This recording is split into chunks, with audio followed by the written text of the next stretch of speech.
Good evening, everybody. Evening and welcome, everybody. So we have Ian Adams in, Amanda Young, Colin Dresser, and Bill Duke 23, Seek and Find, and Sandra Woods. Arwijn, nice to see you in, mate. I know why you tuned in. You want to hear back what you got up to towards the back end of this? Wow. Okay, Matrix Media, The Plain Truth, Tony Soprano, nice to see you in. And many more, I'm sure, which will filter in once Nathan's finishes his stream. So, so earlier on today we did the after show. So this is the bootleg after show after Nathan's show finished up, and there was a bit more juice on the bone, so to speak. So, I'm looking forward to presenting this. I had a bit of fun hanging around and listening to the guys and talking about some interesting stuff. So, let's get the video up ready to play, and I hope you all enjoy it. I certainly did. Oh, hang on 1 second. I'll pop that over there so I can keep a track of the comments and the like. So, here we go.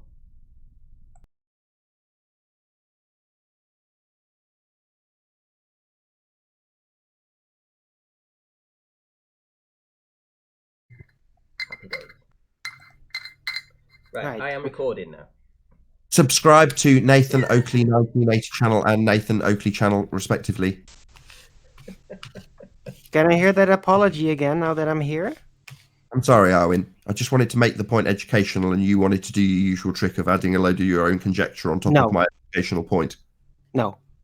I wanted to add on another educational point as to what we can be expecting.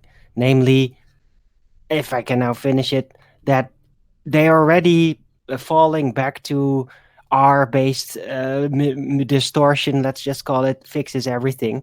So then they'll figure out eventually that when this amazing distortion is there, in order for the ball, the what they think of as the ball to turn into a flat plane, then they'll have to concede that in such views the geometrical horizon cannot be seen, cannot be detected because it is all flat. So that then the visual pointing out of where it just becomes impossible, really. Ergo, we don't have a geometric horizon. Well, according to them, it technically would still be there. It would be impossible to see it in such conditions as they claim. It's all very warped, but they will keep on doing it, because I understand that they'll squirm, but the tenets of their religion is that we live on a ball and it has a geometry. Right. Ergo, it must have a geometric horizon.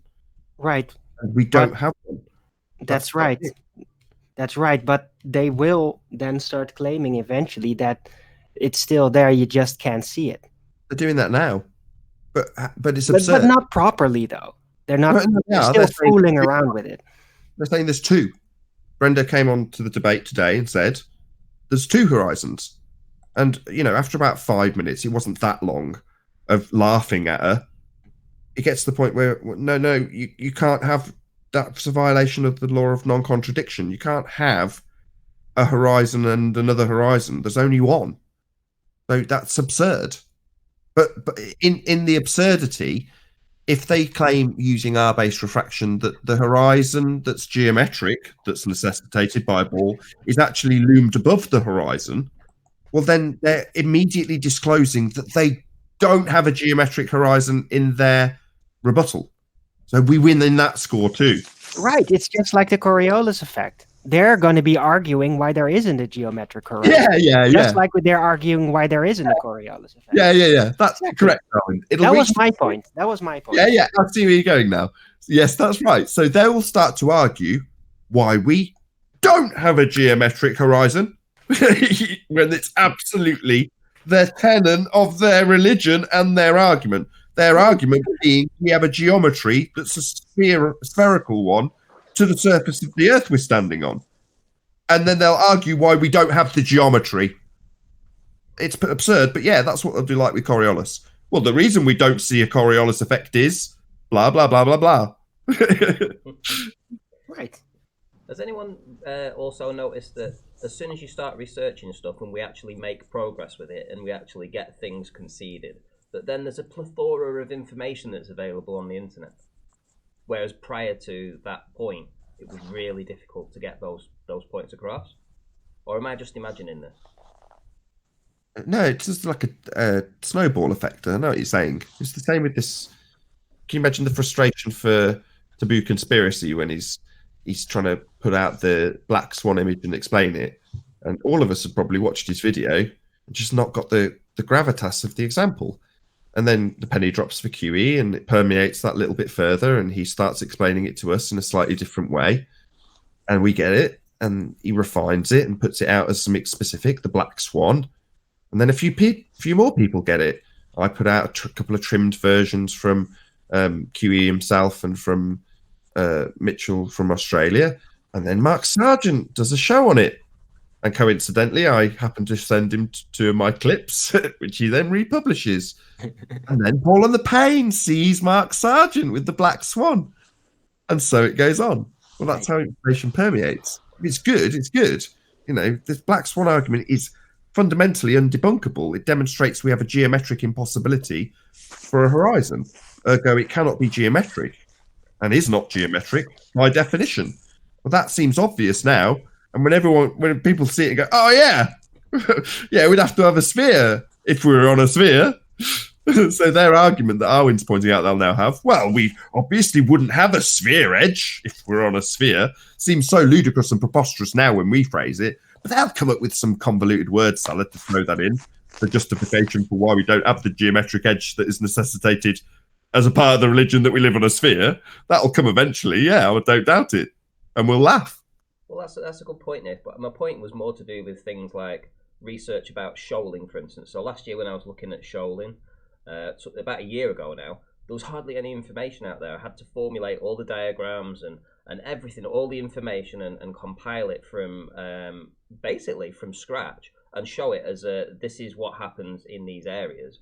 And then lo and behold, about a month ago, I go and retry to go over this information. I found there's a shoaling calculator that was out there for 9 years that was never around when I was looking for it last year. There was a bunch of information, all these educational sites that have suddenly got all this information that's been published for years, apparently, about shoaling. What that is. That's an algorithmic thing. So yeah, I was going to say that's Google. Because hey, Nathan, I got a message for you from QE. Hold on, I want to hear that one. No, I just got to say this message from QE to Nathan. Hey, man, can you tell Nathan that my show today is 1 hour, 32 minutes? It's an old Hank Hill channel demolition of pseudoscience atheists. QE wanted me to pass that to you. 132. Thank you. Yeah, I do need that info. Thank you. Okay. Go ahead, Ranty. QE's really concerned, you see, about the order not overlapping. Unlike some wankers like Ranty, who couldn't give two shits. 11 o'clock I've pushed it back to give you the extra bit. I'm just messing with you. Very much. I'm just poking it. So come on then, tell me, why is this? You said it's an algorithm thing. I think so, yeah. I'm just guessing, but yeah, I would imagine so. It's the way Google indexes websites. So one of the most important thing in indexing is links to other sites. So if you talk about shoaling and you tell other people and other people, post about it on their site and then it keeps going to on Facebook and Reddit, then it gets indexed and it gets ranked higher. So then you can find it. So you can basically think that you were probably the cause of it becoming more indexable and more, higher value ranking. Yeah, I can see how that works because Ranty will make a show, talk about shoaling. A bunch of people will watch and say, what the hell is shoaling? I don't know what that is. Look it up, right? Start getting information, compiling information, sending links to other people. I can see how that could grow it. Facebook and Reddit are like, the top 20 websites in the world. And when you post stuff in there and you link things, and I link a lot of your show, Ranty, on my subreddit. So, and Facebook, same thing. And people link it. That's how it builds. Right. Well, thank you very much for sharing my stuff. That's all I can say. And it's just frustrating because You know, I mean, when you're trying to do all this research and you find that it's such a hard slog to actually dig things out and information, then when you finally talk about it and then you revisit it, you suddenly find out, oh, well, this information was always out there, apparently. Dead easy to find now. You just type it in and then suddenly you've got calculators and all sorts that well, you never had a year ago when I was struggling for 6 weeks to try and figure it all out. You know? Look at Google Trends. Go to Google Trends and then put the phrase that you were searching in there and see if the spike or if there is a spike corresponding to where you started doing your research. I'll have a look at that. I might get it up now actually. Google Trends, did you say? Yeah, Google Trends. Just Google Trends. Google Trends. You compare phrases, but in this case, you can just put one phrase in. Search team. Term shoaling.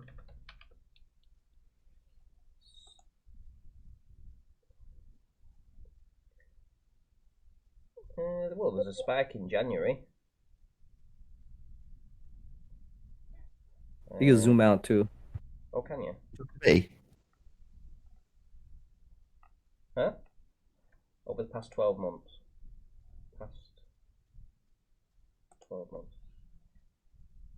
Yeah, I suppose there was a spike in May when I was talking about it, and I put about 4 or 5 videos out, and it just seems that it looks like there's been 4 or 5 spikes, so maybe that is a reason.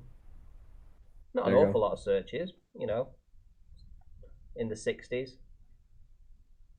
But yeah, that's not actually search numbers, because like if you put like I don't know, put Trump and Clinton, it'll say 100. It's not actually the number of searches. It's like it's a value given. So when you search it with other terms, then they can divide it into 100% and determine how many percent. Right. Okay. So from wave shoaling from the 25th of May last year, that was a huge jump. Little incremental spikes from nothing, essentially, from nothing down to 100, down to up to 50. Well, I don't know. I'll have to look in more into that. Adam was on last night. So I missed this third horizon. What is this third horizon I keep hearing about? Don't know. Nathan, what's this third horizon? What, the astronomical horizon? Is that what that was? I just heard a third horizon. I was like, what the fuck? Yesterday there was that? 2. I've never heard of an astronomical horizon before. What is that? What is it supposed to be?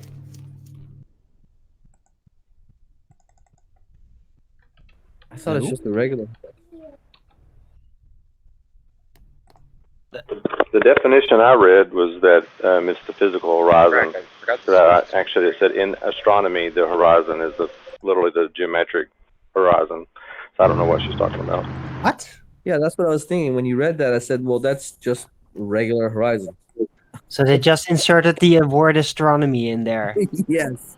Wow. Okay. I thought like maybe it is the horizon as to how far light can reach in their imagination of the universe. It says in astronomy, it is defined as the intersection on the celestial sphere of a plane perpendicular to a plumb line. Oh, right. The galactic horizon. So yes. Right. So it's where the stars are supposedly thicker and all that. Well, I can see 4 horizons on this image. We've got 1 horizon down there. There's the second one. There's 5 horizons. Look at all these horizons. Did I tell you guys there's going to be infinite horizons sooner or later? I called it. Each wave is a horizon. Oh, it's infinite over our horizons. Let me correct Granty. I know he's being absurd, but the wave is just an irregular shape in the water, as opposed to something with a physical geometry. So to assert that particular obstruction or blockage or whatever you want to describe it as suddenly has a geometry to it, well, that's inaccurate. So yeah, if for the sake of argument you put in, let's say a 10-foot spherical, Zorb ball, those things that they roll kids around in, and you put that at the water's edge, so it was overlapping the actual horizon. And by actual, I mean the not actual horizon that we can see in the picture. Well, you'd have 2. You'd have one that had a geometric horizon on the Zorb ball, and the other that was the not actual horizon in the distance. But that would be because you've got a geometric shape to give it a geometric horizon. But you can't really class the waves as that. I'm being facetious, Nate. I know you were, but I still wanted to qualify it for educational purposes. Don't rage quit. I was raging. Did nobody hear me raging before? Or was that... Because I was raging, but tell me that you didn't hear it. Because I apologised to QE, and I thought, I was like... You know... We didn't hear that. I just heard John very loud. Right, okay. I suppose it's a good thing. It sounded a bit like Sean Hawkins. Oh, damn it, we missed it. Yeah, he sounds a little bit. Do you know something? I've been on Nathan's show for like 2.5 years or something, and I've never really raged ever, I don't think. And I just raged. With John, just lost it. I totally get it, man. John brings out the worst in me, too.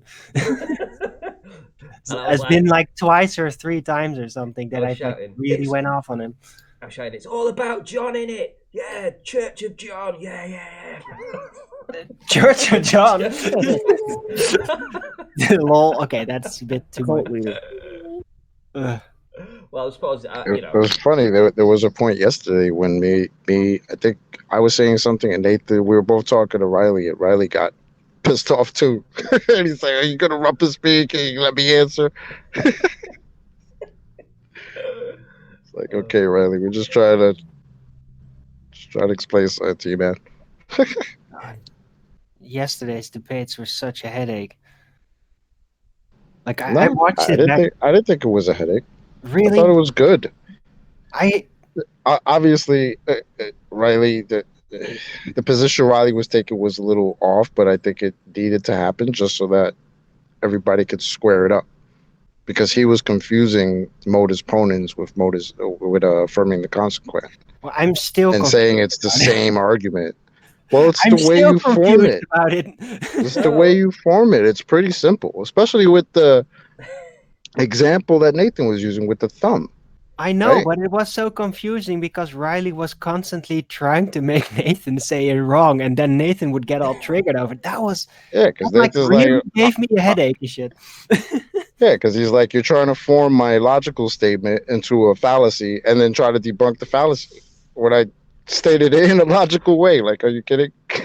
Yeah, but it was confusing to me also because before that entire thing proceeded, Nathan came in, I'm a globehead now. And so it was just like really confusing to me. Because I thought like, you guys can't tell when Nathan's being globehead and when he's being Nathan? I don't... What? No, I didn't know. No? I came in half an hour after the show started, and because I just finished up doing that presentation with Rumpus, so I recorded it offline. I joined the show, and I'm hearing these two argue with each, and I thought, Tony's right here. Tony's right, Nathan's fucking wrong. So you didn't know Nathan was being a globehead? No. Yeah. That makes so much more sense now, because I heard you in the back like, no, I'm with Riley here. And I was like, what the fuck is going on? Right, because he kept his serious voice. He still used all his social power. He didn't like soften up the act being a silly glober. And no, he was pretty hardcore about it. It was like, what? He was saying it. I'm being the glober right now, and I'm just going to continue this argument because I'm winning. Because Riley refused to actually go into how the logical statement was valid, and that if you just leave it at that point, then you just got a point just sitting in the air. Well, hold on. No, let me give the concise reason why it carried on so long. No. Anthony did win. As soon as he pointed out that there isn't only one assertion, i.e. Earth turn proves it, there's other options. Technically, he had won, and he was right. And at various points, I conceded that. My issue wasn't that. It was that his statement then follows, it could equally be star rotation. So it could be Earth turn, this is according to Anthony, or it could be star rotation. And I'm saying, well, if you're leaving it open that it could be Earth rotation, wouldn't it be better to just debunk that part? Now, that particular part isn't anything to do with the logical assertion or its formulation. So you've just got one letter of the logic, which was if P. Now, the if P is if the P statement is gyro rotation equals Coriolis deviation. So that's the statement you've got to debunk, not the logic. But Anthony kept on saying, no, I debunk modus ponens because there's other options. And my response, even though I'm a globehead, is to say, no, even though you're saying there's other options, it doesn't debunk one of the options being Earth turn. Now, as me, Nathan, I want Anthony to absolutely pummel any opportunity whatsoever that you could explain away this deviation as being Earth turn. And essentially, he's left it on the table. So all I want him to do is forget about the logic, because I'd take, not me, I won't take credit. QE had very cleverly taken away the logical aspect of this. By instead of formulating it in a fallacy, he formulated it with sound logic. So suddenly you've actually got to attack the claim to be evidence, which is the P in the statement, i.e. if Coriolis and Coriolis equals gyro drift. But Anthony refused to. He's like, no, I've attacked the logic. It's not modus ponens, therefore not sound logic, therefore I win. Well, yeah, he does, technically speaking. Yeah, you could definitely win the argument on that point. I refuse to let it go because I'm saying, no, you've got a part of the logic that's actually flawed. It's like saying, totally sound logic, if a unicorn chops off my finger, I God, here we go with the bloody shit. Then it went all bloody. Let me just give you the headache back again, Nathan. So nearly done. If a unicorn chops off my finger, I will bleed. A unicorn has chopped off my finger, therefore I'm bleeding. Well, part of that statement involves a unicorn that's totally fictitious. But the logic's sound, because if a unicorn did chop off my finger, I would bleed. But part of the logical statement includes a completely false premise. The unicorn bit. Well, Anthony didn't attack the unicorn, he attacked the logic. Well, I wasn't going to let that go because I want for educational reasons, people to debunk the actual claim. And the claim is that Coriolis is demonstrated in the gyro. And the way you debunk it is say, okay, so Coriolis is demonstrated in the gyro. Therefore, Earth has two reference frames. And we don't see that. Planes aren't shortened durations and drones aren't drifting. Therefore, you take off the concept completely. You debunk the notion that the gyro drift is caused by Earth turn, because that's a demonstration of Coriolis. It's all I wanted Anthony to actually attack, rather than taking apart the logic. And QE had done that for me, because normally we just attack them on the fallacious reasoning that they give us. Well, in this case, it wasn't fallaciously formulated. It was actually formulated with sound logic. But the premise the logic was based on was the bit that had the flaw, and that's that gyro equals Coriolis. If gyro equals Coriolis as they assert, then we must have two reference frames. But we don't. And because we don't, we end up arguing about conservation of angular momentum, which isn't Coriolis, isn't the proof Earth spins. Therefore, we win. But Tony could have won that finger chop, though.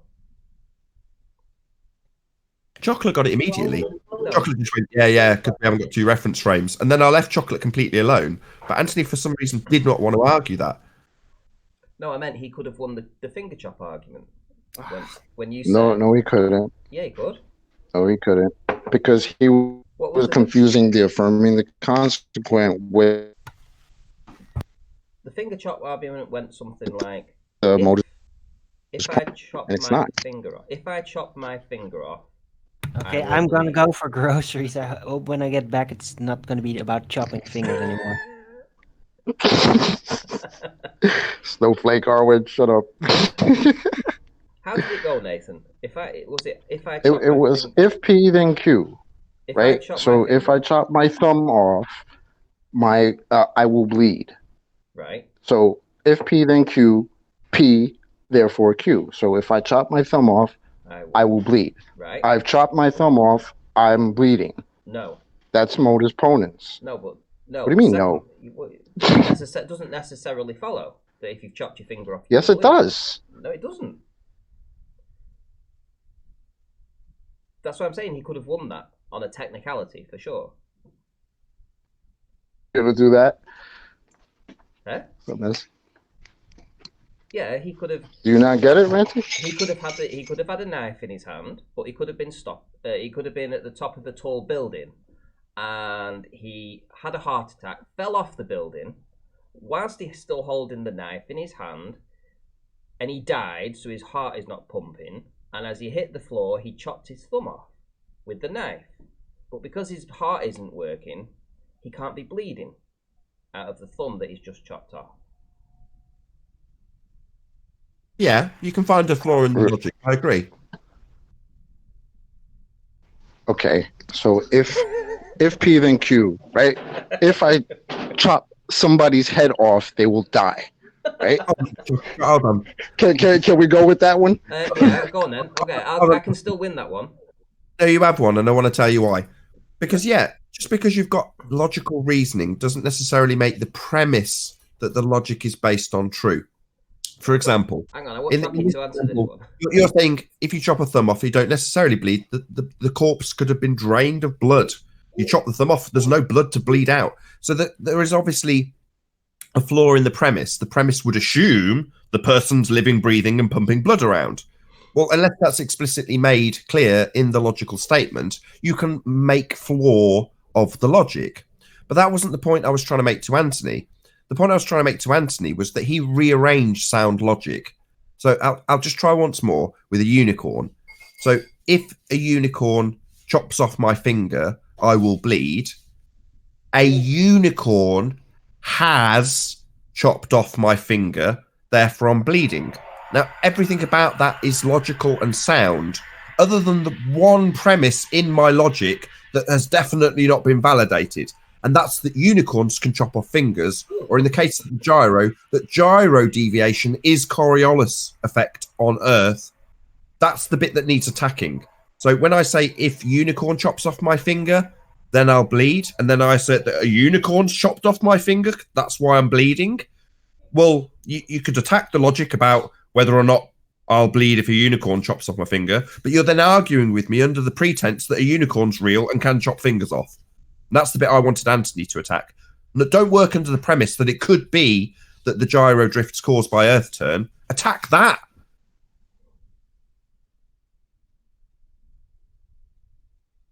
So, Ranty, do you get the difference between the affirming the consequent and the modus ponens? Yeah, I do. I'm not arguing with that. I'm just saying that when Nathan and Tony were arguing about the thumb being chopped off, that Tony could still have won that particular argument because Nathan won that one because Tony conceded about chopping the thumb, and I was like, well, no, technically you could still win it.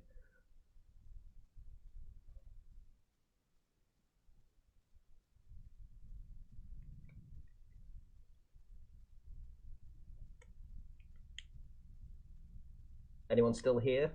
Has anyone gone? Yeah. Yeah, I'm here. Chocolate was trying to explain how Tony had rearranged it, but you just said you understood, so there wasn't an opportunity to expand on it. I can do it anyway if you want. Sure. Yeah, you might as well clear it all up. Okay. If P then Q, P therefore Q. If a unicorn chops off my finger, I will bleed. A unicorn has chopped off my finger, therefore I'm bleeding.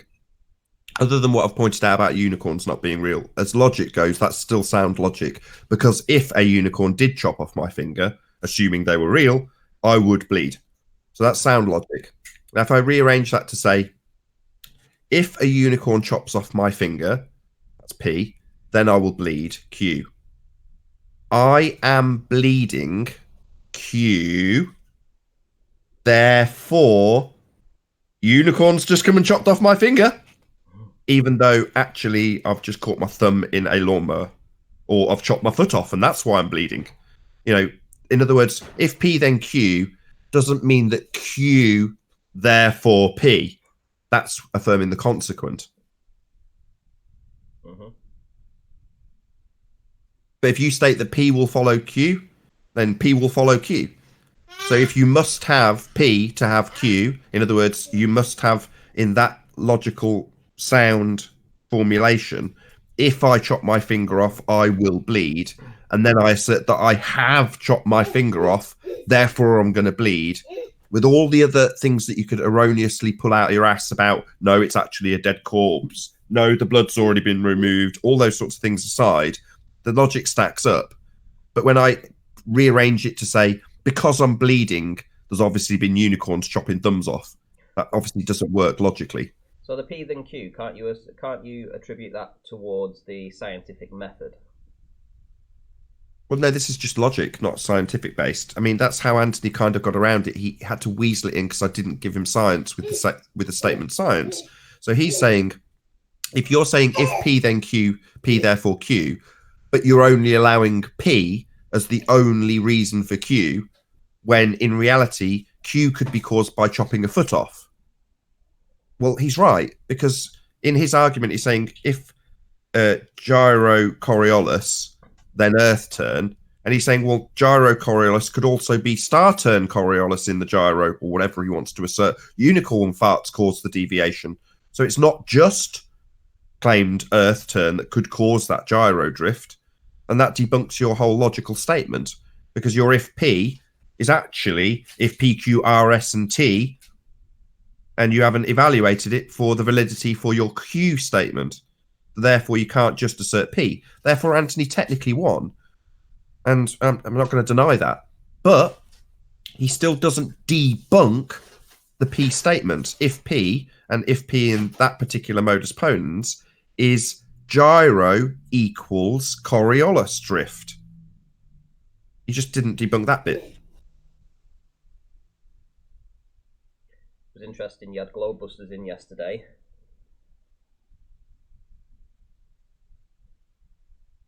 You are? You had Globebusters in on your show yesterday. On the Aftershow, yeah, I noticed that. Yeah, and he was in also when who was it? Was it Brenda?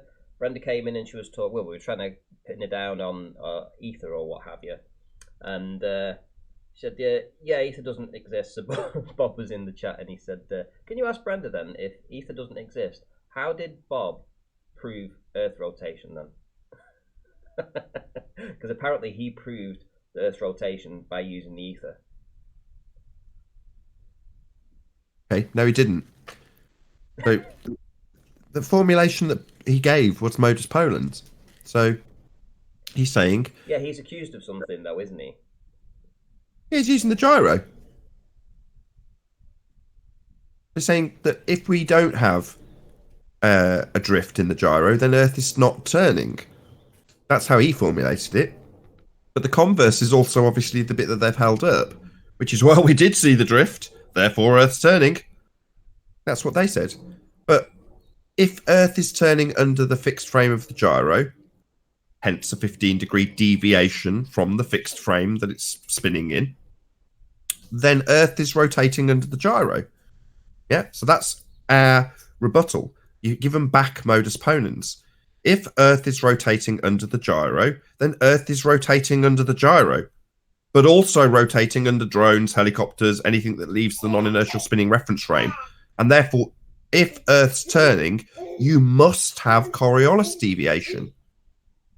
And why do we argue about conservation of momentum? Well, because we don't have Coriolis deviation, but you must have it. Do you see a drift, Nathan? On the gyros? Yeah. Sorry? Say again. Do you see a drift on the gyros?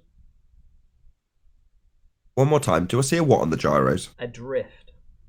Do you actually see a 15-degree drift on the gyros?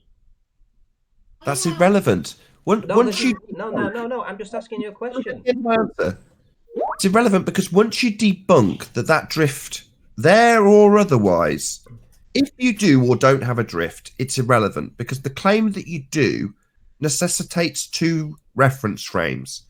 Now, let's say you accept my debunking. You fully appreciate that if you've got Coriolis because gyroscope says so, then you've got Coriolis, and you'd see planes with reduced drop. If you accept that, once you debunk that it proves Earth spinning, what have you got left? An interesting folly. So you'd like to know why gyros do or don't drift by 15 degrees. I couldn't give a shit. Who cares? I understand the point. Then. I understand the point that if there isn't a drift, if you don't detect a drift, we're not moving. And if we do detect a drift, then we should be able to demonstrate that by seeing this Coriolis effect that doesn't exist. Exactly. So it can't be the Earth turning them. So it's like, I know what you're saying, it's logical. Exactly. if they claim that it does definitely show we've got 2 reference frames, the drift is definitely because Earth's turning underneath the gyro, you go, okay, I'll accept you at your word. You claim that what we're seeing in this gyro, the 15-degree drift, is Earth rotating underneath. So Earth's rotating underneath as a second reference frame. No, it isn't. Because if it did, I'd see the not actual deviation of my drone.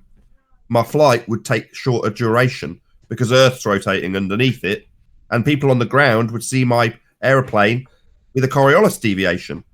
But they don't, and the flight times aren't reduced because Earth isn't rotating underneath. Got you. Never thought It's of it like actually that worse. before. The flight times are actually worse. Takes longer to get to the west than to the east. Is that plano warp? Yep. Yes, it was. Yeah, I'd never formulated it like that before, Nathan.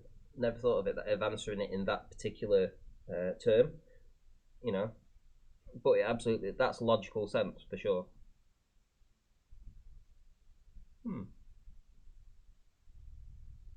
Adam, are you there, mate?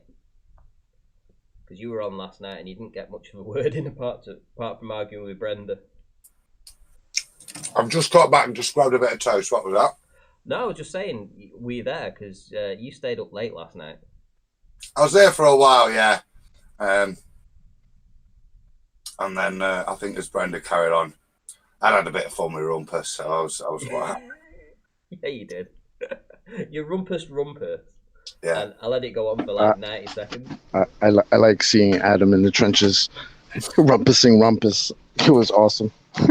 But then He didn't rumpus. It was the other way around. So when Adam piped up, his point was devastating. Right on topic about the horizon and the geometry. And as soon as he started asking the question, Rumpus detected how devastating Adam's point was going to be and just rumpus the crap out of him. And all Adam tried to do was make his point come through, and he got censored.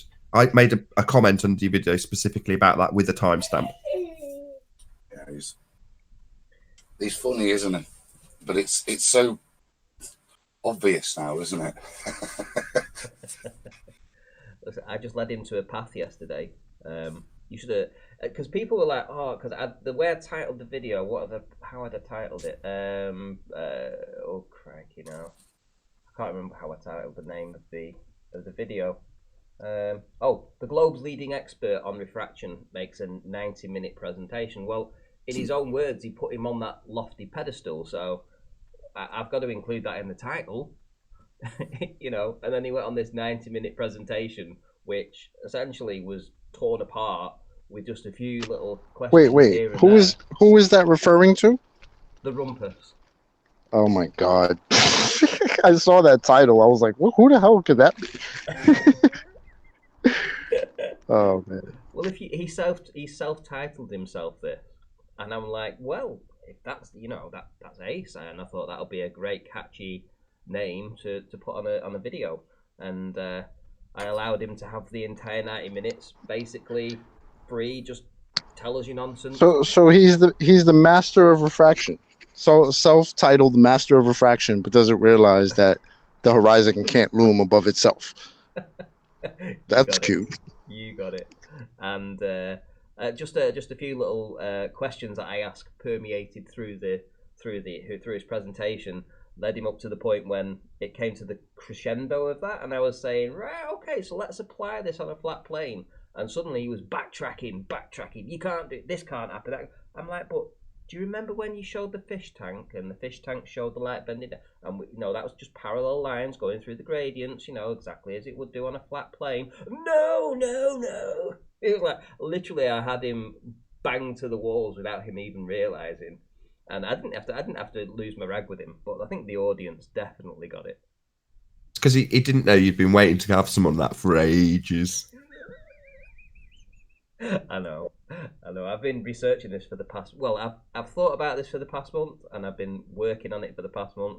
And I just needed somebody to come in and tell us, in their own words, what the globe mathematics were, what the globe position was on refraction, what the globe position was on the inferior mirage, all that stuff that I just needed somebody to come in, their best, their leading expert to come in and tell me what it was, so that then I could just finish my own presentation using those. I've got to give hats off to you, because when you explained your plan, I was like, I'm paraphrasing what I said to you, but I'm sure you'll back me up if this is actually what I said to you. I'm not just making this up. I said, all they'll do is swindle you by giving you what seems like legitimate truth in the form of atmospheric conditions and how stuff works, so that they can substitute the R value. Now, granted, that's exactly what he did do in the presentation, but that wasn't your objective. You're trying to get him to detail how these effects just work. Forget about the surface they're working on for a second. They just work that way. So they'd also work that way on a flat plane then. Bang! Just like suckered him in, and then went, right, so that would do that on a flat plane then. That's another reason why you'd have, say, for the sake of argument, things disappearing from the bottom then due to atmospheric refraction. What's he going to say to that? No. Yeah, you just demonstrated it, you moron. Well done. You got it, Nathan. This was a plan in action for quite some time. But what was interesting was Toady was in the chat, and this was towards the very end of that presentation, and he says, and he let me put a comment in there, and I'm going to paraphrase what it said, but it was along the lines of, I told Rumpus not to come in on this particular channel and make a presentation because I knew how it would end up. And everyone's in there. It's a trap. It's a trap. Randy's lining him up for a trap. And JQ put in there. He says, JQ left a comment and he said, when are people going to realise that Ranty just plays thick? Yeah, well, it's because you're good at it. Yeah, well, yeah, I suppose, if people want to think of it that way. But behind every plan, behind everything, there's always a plan, you know. And listen, if you go in all guns blazing, you're never going to get any answers with these guys. And I suppose you've got to build them up and give them the spade to start digging. You know, once you give them the spade and they start digging, and then you're telling them how great they are and tell us more, you know, there's this, like, you know, and I'm thick and I don't understand anything, please educate me. You know, they're only too good to, you know, too quick to do that. And I find that I get more out of them from that. But there's always an agenda. Go ahead, Nate. Well, at some point yesterday... Sorry, go ahead. I was just going to say, hats off, kudos, Ranty. I didn't think you'd achieved that objective when you told me about what you'd got in mind and how you were trying to achieve it. And I'm like, you're barking up the wrong tree, mate. If you think you're going to get one of these Globers to give you their very valid, useful, genuine information when their only objective in using that information is to swindle you onto the R-based refraction, then I just think you haven't got a hope in hell. They're not going to give you that. So to watch him give it you, I was just like, man, Ranty's far smarter than he looks. No, that's not what I mean. You know what I mean? Globebusters was in there, Bob, too, and he's going, I hope you're going to use this on the presentation. I'm like, yeah, I might do. You know, I might do that. Because I think everyone just realised the content was so good. You know, it was what we've needed for these sort of concessions from the Globers. But to get somebody on there to spill the guts and literally just leave it all there for everybody to just pick up and say, hey, I'll have a bit of that and I'll have a bit of that because this is useful and this is useful, because it was all just laid out perfectly. And yeah, just as long as some dick from a Discord doesn't turn around and say words to the effect of, well, also in that presentation, Rumpus said the Earth is a sphere, therefore you believe the Earth is a sphere because his reference had a sphere in it. What a dumbass. Yeah, good stuff. It was good stuff. It was like when I debated the Rumpus another time, and I was leading him down a very merry path, and he was digging away again. Same with Brenda, brought her in. The same with Ruhif, brought him in. He dug himself in a very deep pit as well. But the trouble is, they don't realise that it's just their own words. I'm not putting words into the mouth. I'm just letting them say their own stuff, and then they find that because they've got so many lies that they try to tell, and and maybe they're not lying, they're just lying to themselves, they're just repeating what they have been taught. But by doing that, you know, and if you can sort of direct the conversation without them knowing that you're directing it, you end up in a position where you can then ask them 2 or 3 questions that you've already gone over, you've had their words on record, they can't get out of it, and they suddenly find that they're actually in a very tight and very narrow trap, and there's no way out. You know, there's no way out, and this is what I try to do. Try to show these people where their logic and where their mathematics and where their beliefs are all wrong. And the best way to do that is to let them say it themselves. I don't have to say it for them. I don't have to argue with them. I just have to let them basically hang themselves. I give them the rope and they hang themselves. I put a community post out and I said, Nathan uses a bazooka, and I just give them the rope. You know, because it's their own words that do it themselves. It's not me. I'm not doing it. I'm just directing the conversation so that they have to realise the error of their own logic and their own ways. And I think to me that's more powerful. That's more powerful way of doing it. But I don't know. People might disagree. Are you going to use it on Jaren's? You did disclaim that to him. You said, I'm going to use this on Jaren's show. That's right, yeah. Problem is, I had a message from Jaren about 2 p.m. 2 a.m. in the morning that said that unfortunately he's going to have to postpone it, so can we reschedule? So it was supposed to be tonight. So I've had this presentation all ready to go. So I'll have to wait now till next week probably. Oh well. Oh well, it gives me a bit of extra time to refine some stuff, I suppose. But yeah. Right guys, just going to do a couple of shout outs for a couple of super chats that we've had. The Mind of God with a $2 super chat says peace. Thank you very much. And War Machine 05450 gave a $10 super chat and said, have a drink on me. Yes sir, I absolutely will. Thank you very much. Warsteiners and Coronas are on the way. I said Did you guys hear yesterday when Quantum Eraser challenged what's his name, Stingray, Dean, whatever his name is, on the Black Swan? And no. This was on Emma's. It was on. And just one thing as well about the mic issue as well. So I was recording earlier and I hadn't realised that I had my mic down low when I actually recorded this.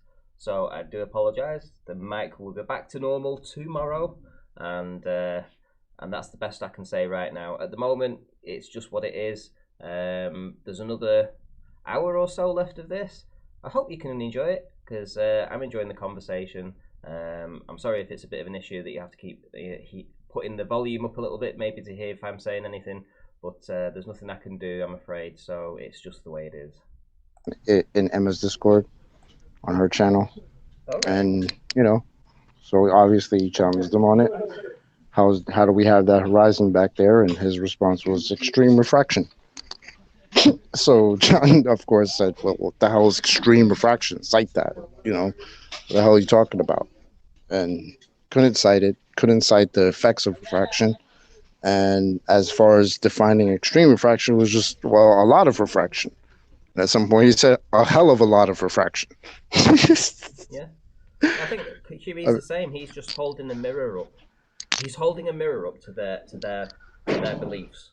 And that's what you do when you confront them with this, not just the Black Swan, but any kind of reason behind how is that refracting up? How is it looming? Or bending around this supposed horizon to create another horizon. You're holding a mirror up to their arguments and you're saying, now answer it.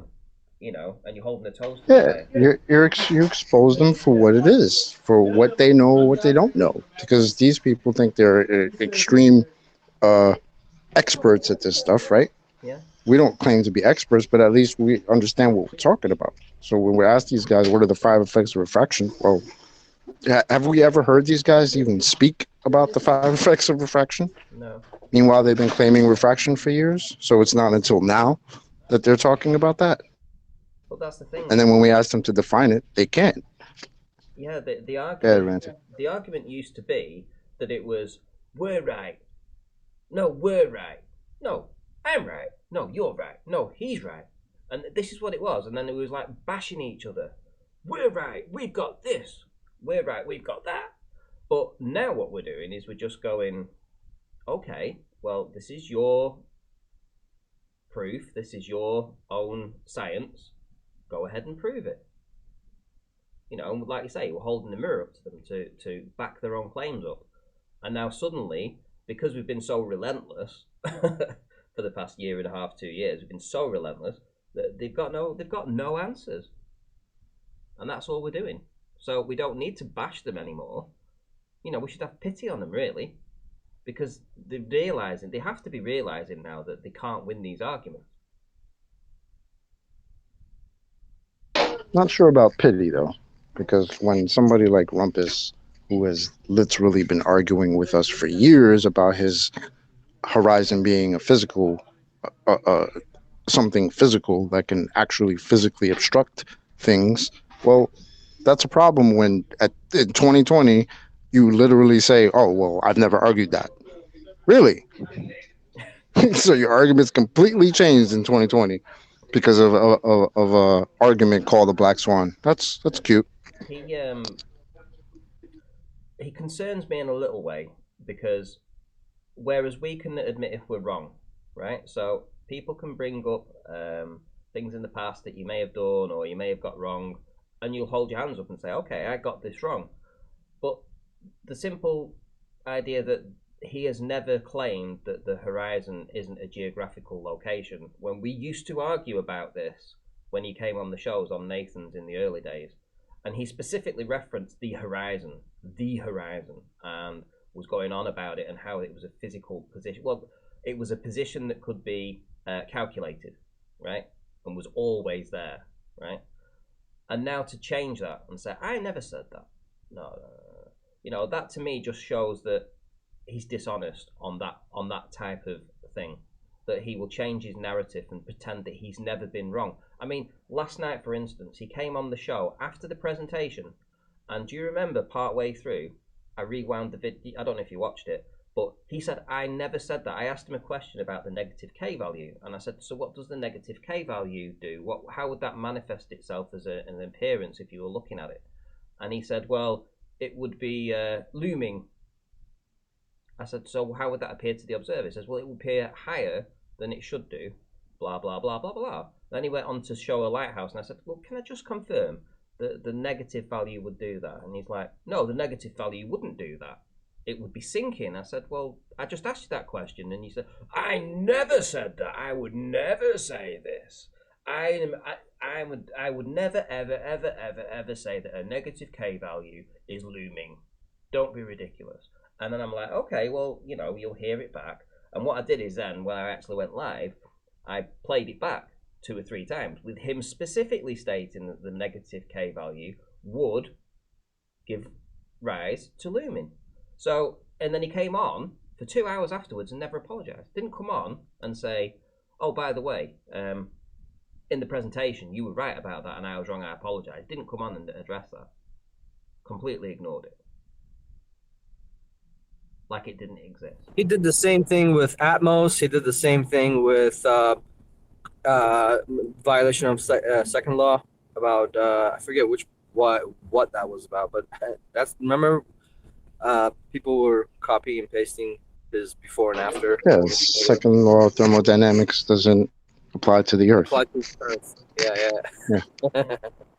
So this is the third one that we've caught, at least.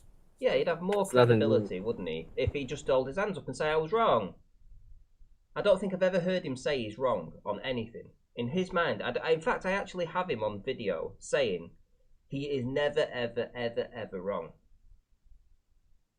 Now, is that a narcissistic personality disorder, though? He just said that the other day. Yeah. The same hangout where he admitted he never argued for a physical horizon. Said the same thing. I'm never wrong. That's hubris. Okay, buddy. Go ahead, Anon. What did you say? Hubris. Can you elaborate on that? I mean, that's how he's acting, right? The idea that I can never be wrong. Like, what the fuck? Who the hell do you think you are?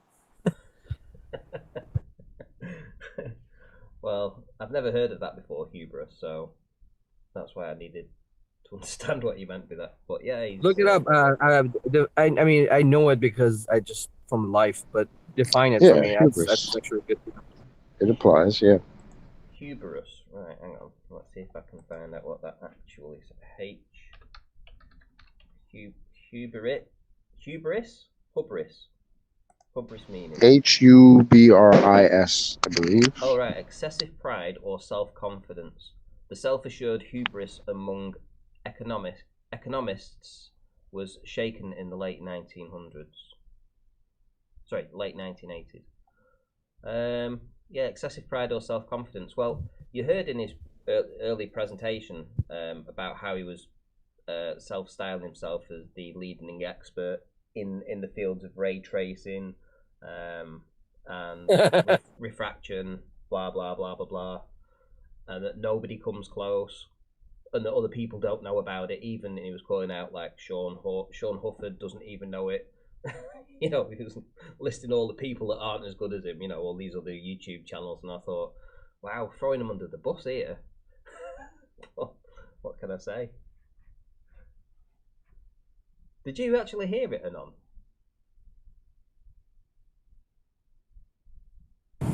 Not that part, no, but I did listen to part of the show yesterday with Brenda and him. Oh, you should listen to his presentation. It's absolute gold. I can't. It's just too frustrating. I can't watch him for too long. I was telling people as I'm playing it, I'm saying, look, stick with it, guys, because you need to pin your ears back about what he's saying and remember what he's saying, because this will be important towards the end of his presentation. And in the last half an hour of the presentation, I was actually asking him questions to lead him down a path, like Nathan was saying about trying to apply these on a flat plane. And you'll see the doublespeak and the contradictions and the backpedaling and the clear bullshit that he was trying to come up with on the fly. My personal favorite was the clever software. Oh, you don't need clever that little software. Yeah, what it is. You get some data, and you see these lines here. These lines, they're light rays, and then you put this data in, and the clever software works it out for you, and suddenly you've got this, and that's reality. Just like, what? That's not reality. There's some absolutely perfect. There's some images on a screen, and that's it. There's some diagrams. That isn't reality. And it's all in. Well, that's why I make fun of Quantum Eraser when he brings up his video where it points to a computer. It's like, that's a photon, and I'm like, okay. Is there any pictures of photons? Well, if you watch that documentary that's narrated by Morgan Freeman, yeah, he points to a screen. There's a little pixel. It's like, that's the photon. I said, okay, that's where I turn it off. Adam would be better. Adam, is there any pictures of any photons?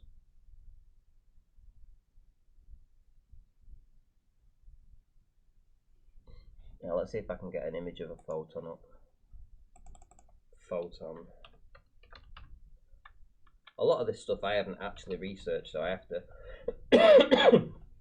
rely on other people advising me on it, because, as I say, I don't want to dilute my own understanding of or research by looking at 60 million different things. Let's share my screen, and can anyone tell me where there's a real photon? Share screens, there we go. Right, which one of these is a real photon?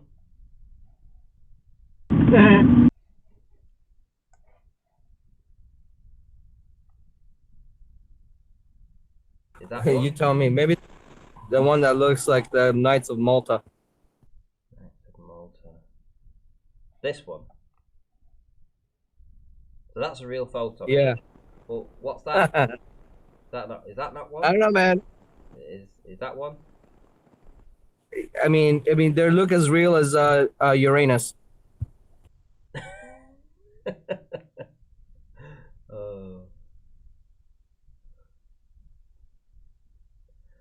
Like I say, it's beyond my knowledge or current understanding of the topic, so I don't really know. But I like listening to you guys debate about it. If you call it that. I would love to listen to you and Quantum Eraser have a proper debate, though. I wouldn't mind, but I don't think he would want to. In a civilized way. You know, I would host it for sure,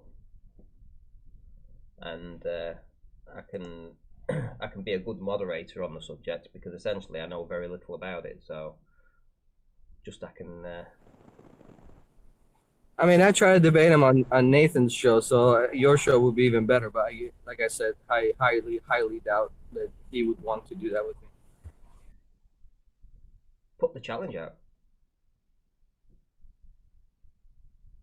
Like right now. What'd you say? Put the challenge out, like right now. You know, how would you bait him in? What would you say to get him to the table? I mean, tell the audience right now what you want to happen. Put the challenge out. There's really nothing. He's not gonna change his mind, man. He would have to change his screen name from QE to something else, to not QE. Like his whole persona, his whole thing is dependent on the photon and the whole quantum eraser and this whole quantum business. So it's like trying to debate, you know, Red's rhetoric. There's no point. It's like you're not gonna get anywhere. So the only thing I can do is just talk to him while other people that listen to this show or Nathan's show to maybe figure it out and do their own research. But I'm not gonna change his mind. And I don't think, like I said, he's gonna debate me. Well, what I mean is, in order to get a debate going between you two, you have to put an advert out. So use this time now. Oh, you want me to formalize it? Yeah, put an advert out. Challenge him. Okay, John, let's do a debate here one of these days. You pick a date. As long as it's not working hours for me, I'll definitely join, and we'll have a civilized conversation about photons and waves and maybe ether. There we go. Challenge has been issued for Quantum Eraser to appear on the round table format to have a debate or a civilized chat. Note the word civilized with Anon. Will he come? Anon Moto. Anon Moto. Will he show up? Will he rise to the occasion? Who knows? Right. Anybody got any final thoughts before I wrap up? Yes, I'm back. He's back! Holy crap! Yeah, and thank God you're not talking about certain things anymore. So, You came back like a whirlwind. Like things getting cut off. What, from the horizon? Yeah. Now I'm not going to interpret. I'll leave you alone, Arwijn. Good. Go ahead. Thank you. Don't like bleeding and all that. No. Yeah, just subscribe to my channel, Arwijn, ARWIJN, Flat Earth Early Bird every day. So come and visit. I talk about all kinds of things, ethereal things, even a little bit of politics every now and then, intricate technicals concerning science, or at least experimental issues. I'm saying things all John wrong. Why don't you and Anon have a debate? Because let's keep it real. You mean like John's not debate. John's not going to debate Anon. Hey, Chocolate, you were there the last time Anon and me had a conversation, right? Well, I'm saying make it official on Ranty's because he's looking for a debate right now. Right? Well, I'm not substantially prepared because Anon has forwarded certain questions about empirical relied proof and all that, and I even asked John for those proofs, and I haven't gotten it. Not really. He's mostly directed me to the writings, but not to any actual proof concerning it. So I'm still in the wait to get more evidence myself, because I personally have doubts about foundations concerning the microcosm physics. But yeah, I'm pretty sure light is not a wave, though, and I've explained it many, many times now. Why? And this diffraction issue is new. In the description in Wikipedia, diffraction is said to be very wavy. It's all completely immersed in the word wave. That's been said like 50 times in those 3 pages or something. But that doesn't make light a wave, though. And I need more backing to back my argument in that, because I have a solid argument. It's just that I need more backing in it before I actually make it into some kind of official debate thing with Anon. Otherwise, it's just going to end up me screaming and him trolling me about, oh, where's the video? Where's the video? So just talk. We always talk about diffraction limit when it comes to, things disappearing into the horizon. That's not right? what I'm talking about, though. I'm not talking about the diffraction limit. Okay, well, the diffraction limit has to do with diffraction. And diffraction is when, remember the whole Rayleigh criterion and the Aries disk?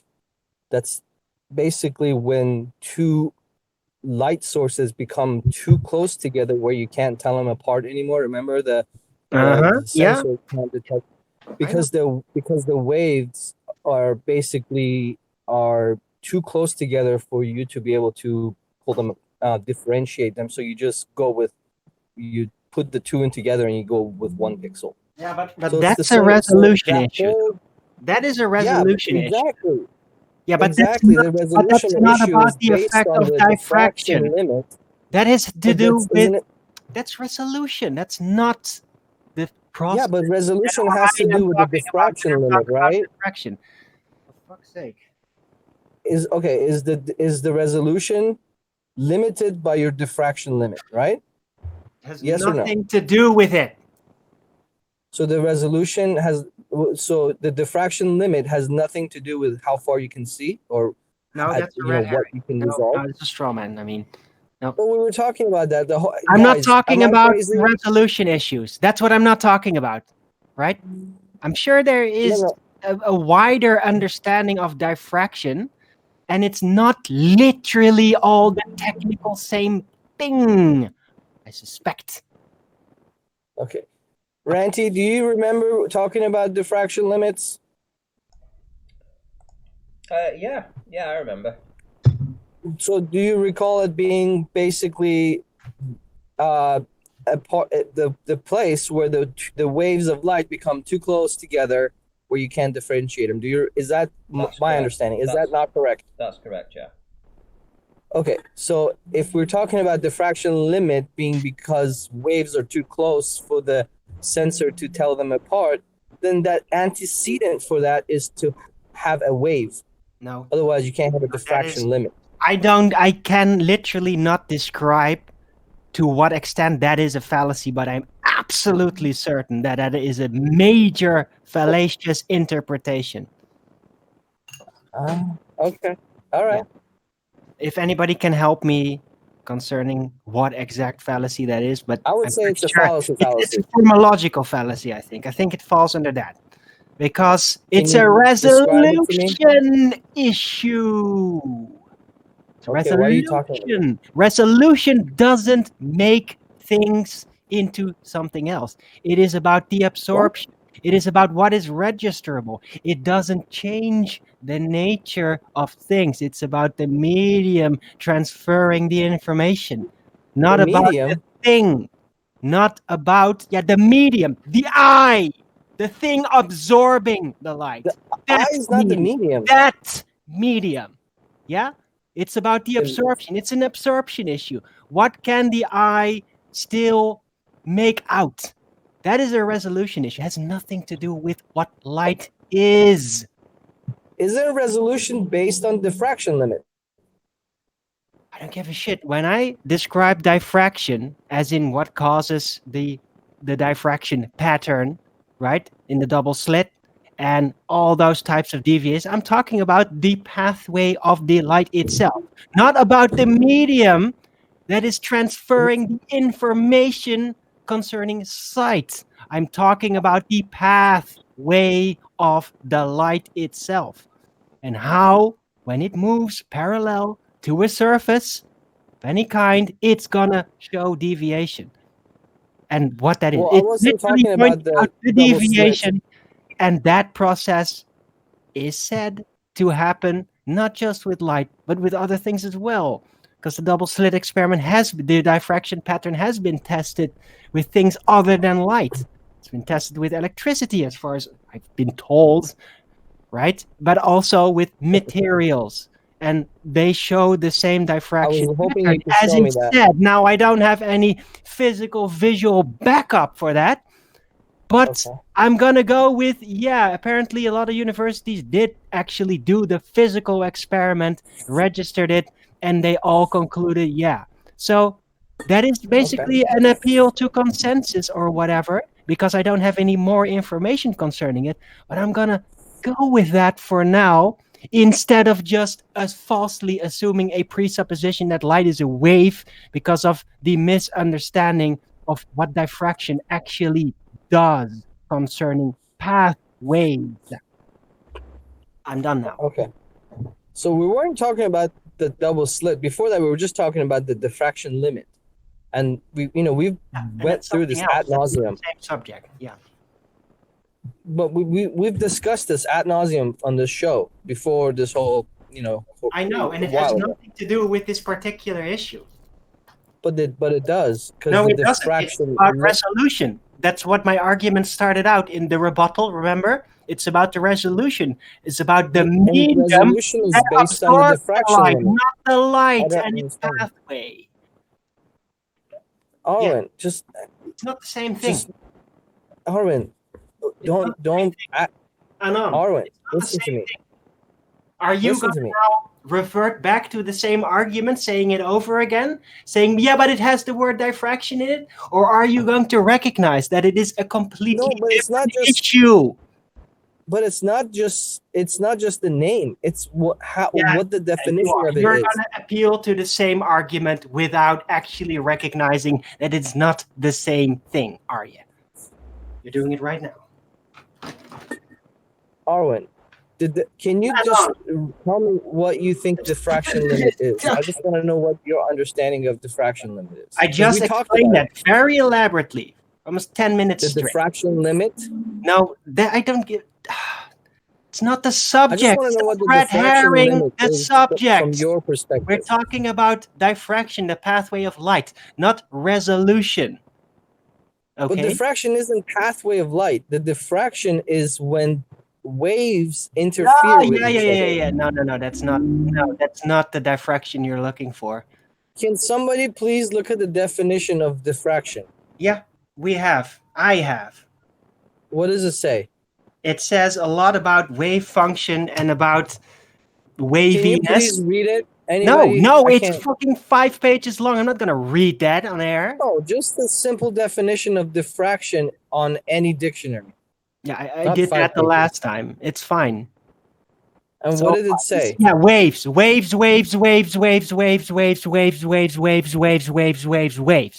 get it. It says waves. Okay. But when we as flat earthers use diffraction limit to describe I'm not talking about the diffraction limit though. You're red herring me again. No. Yeah, you're red herring me again because we weren't talking about the diffraction limit.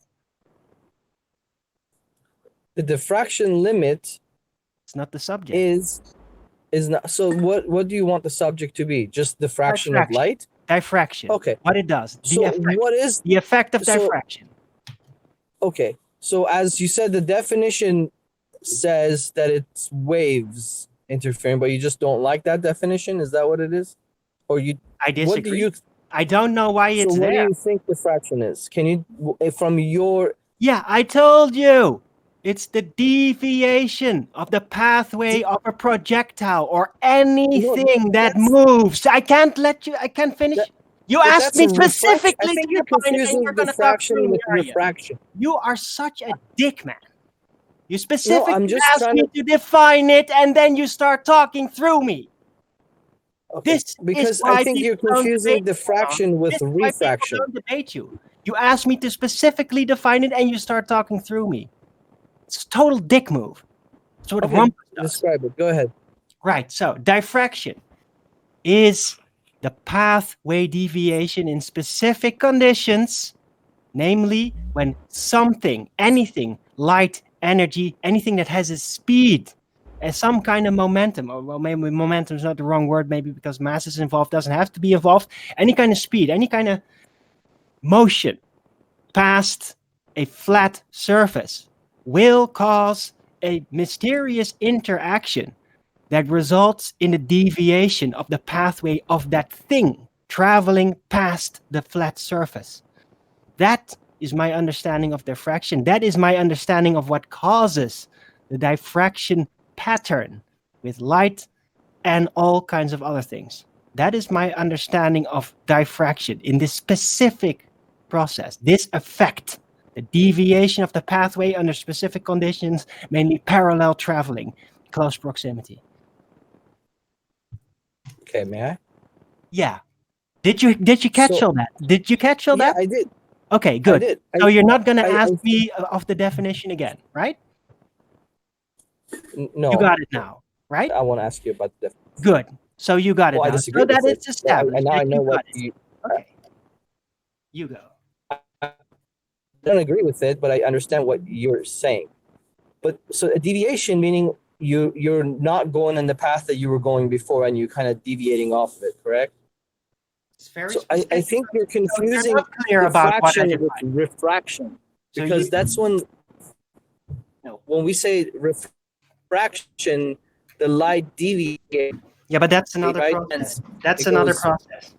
That's not the same process that I'm describing. That's what I mean. I think you're Hey, hold on. confusing the diffraction. Can I explain the difference? Can I explain the difference, or are you gonna? Okay, so refraction is not the same process. It's not the same effect. Refraction is the general bending, or rather nudging into a different direction of specifically light. This is specific to light, right? I haven't seen refraction in any other process besides light. So refraction is the deviation because of medium qualities that change the pathway within a medium. So it has nothing to do with physical absorption or obstruction. It has to do with the transparent medium and how it deviates light. And effectively, over the very, very, very long distance, this always causes the blurring up and effectively the limit to sight, all types of sight. That is the refraction. That is actual refraction. Diffraction is very specifically different because it is all about the interaction with non-transparent objects, mainly the parallel traveling.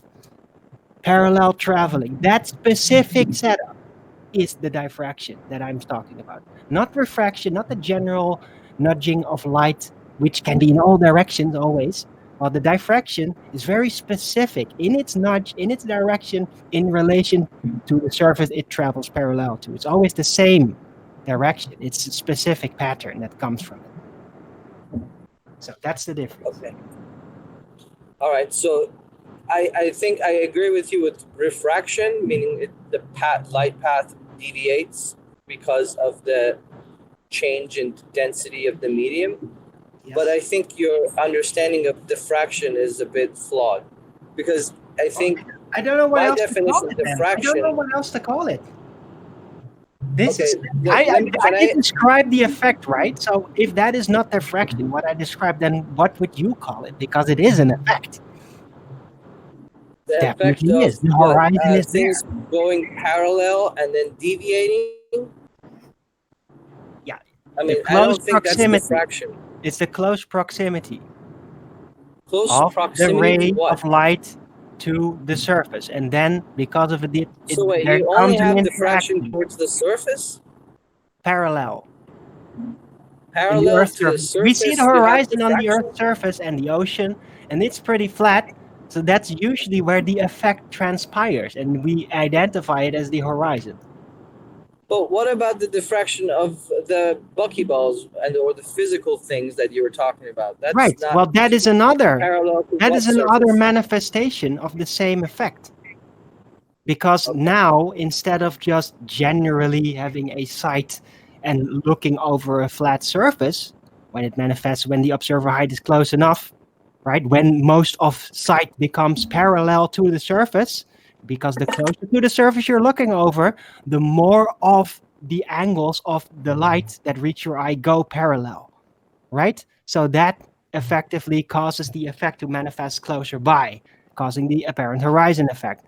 A diffraction concerning the slits is, what I presume, the same effect, except the control is completely different, because now instead of just going past a surface, it's minute slits.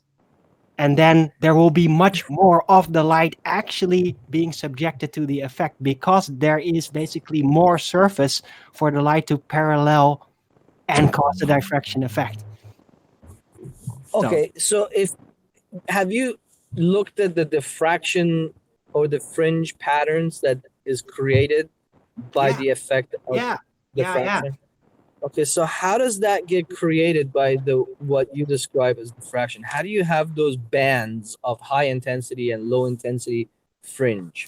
I can explain it perfectly, but I'm calling it, as to I know wet finger work still preliminary, I'm calling it diffraction cascade. Because look, if light all travels past slits, and there is just, it's very tight, very close by, then other effects also start to happen, because light will basically become, in certain ways, parallel to both surfaces.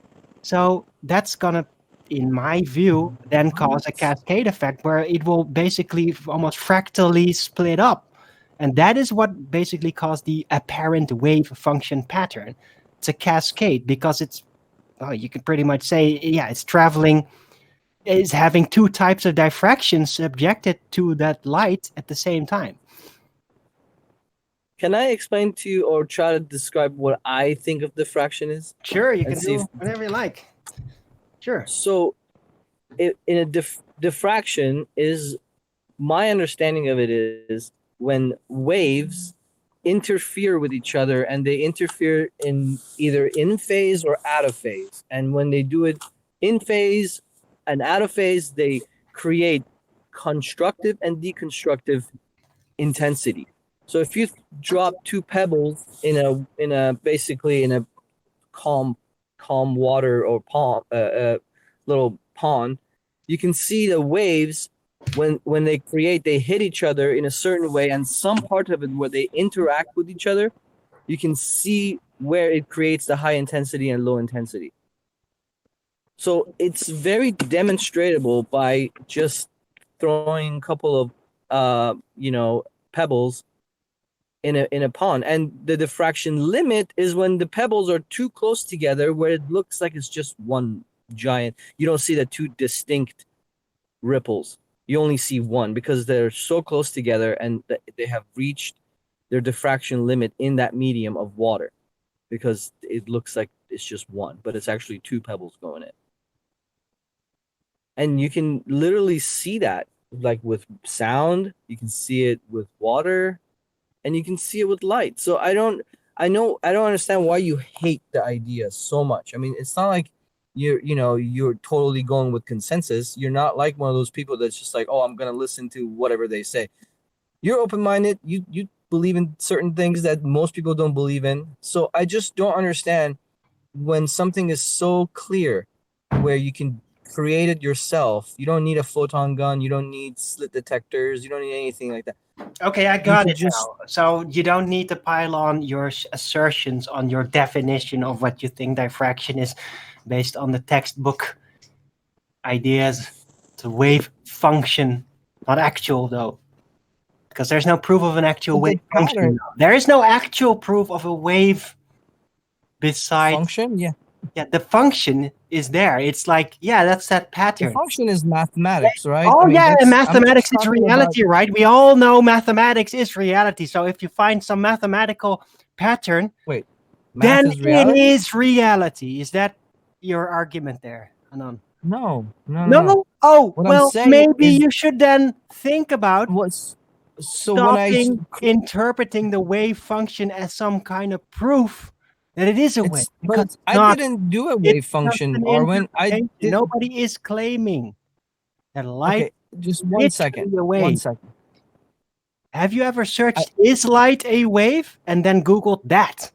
You'll see all kinds of statements about how light is not actually a wave. But yeah, if you're lucky, you can even see the one, but you can think of it as a wave. Because they don't really know. It's like Arwin, I'm not talking about a wave function. I'm telling you that when I did the laser thing with the razors and creating that diffraction pattern on the wall, I had no calculator. I didn't pull out a pencil. I didn't do any math. It's a pattern, and then you can mathematically. Yeah, and the pattern can only be created by waves interfering with each other. Because patterns That's are the reality. only way that I know how to create that pattern. Yeah, there's no other way I know how to create that pattern. With lovely pattern. It's not proof. But that pattern can only be caused by waves interfering with each other. Yeah, that's a formological fallacy. Pebbles. You don't know that. It can only be caused. Really, it's the only way. Well, where's your proof for that? It's Can the you quote only me on way that? I Can you know quote of how me to where create that pattern. that pattern is only possible with waves? Can you quote me on that? That's the only way I've been able to create it. So you can't quote it. Yeah. So you can only do that.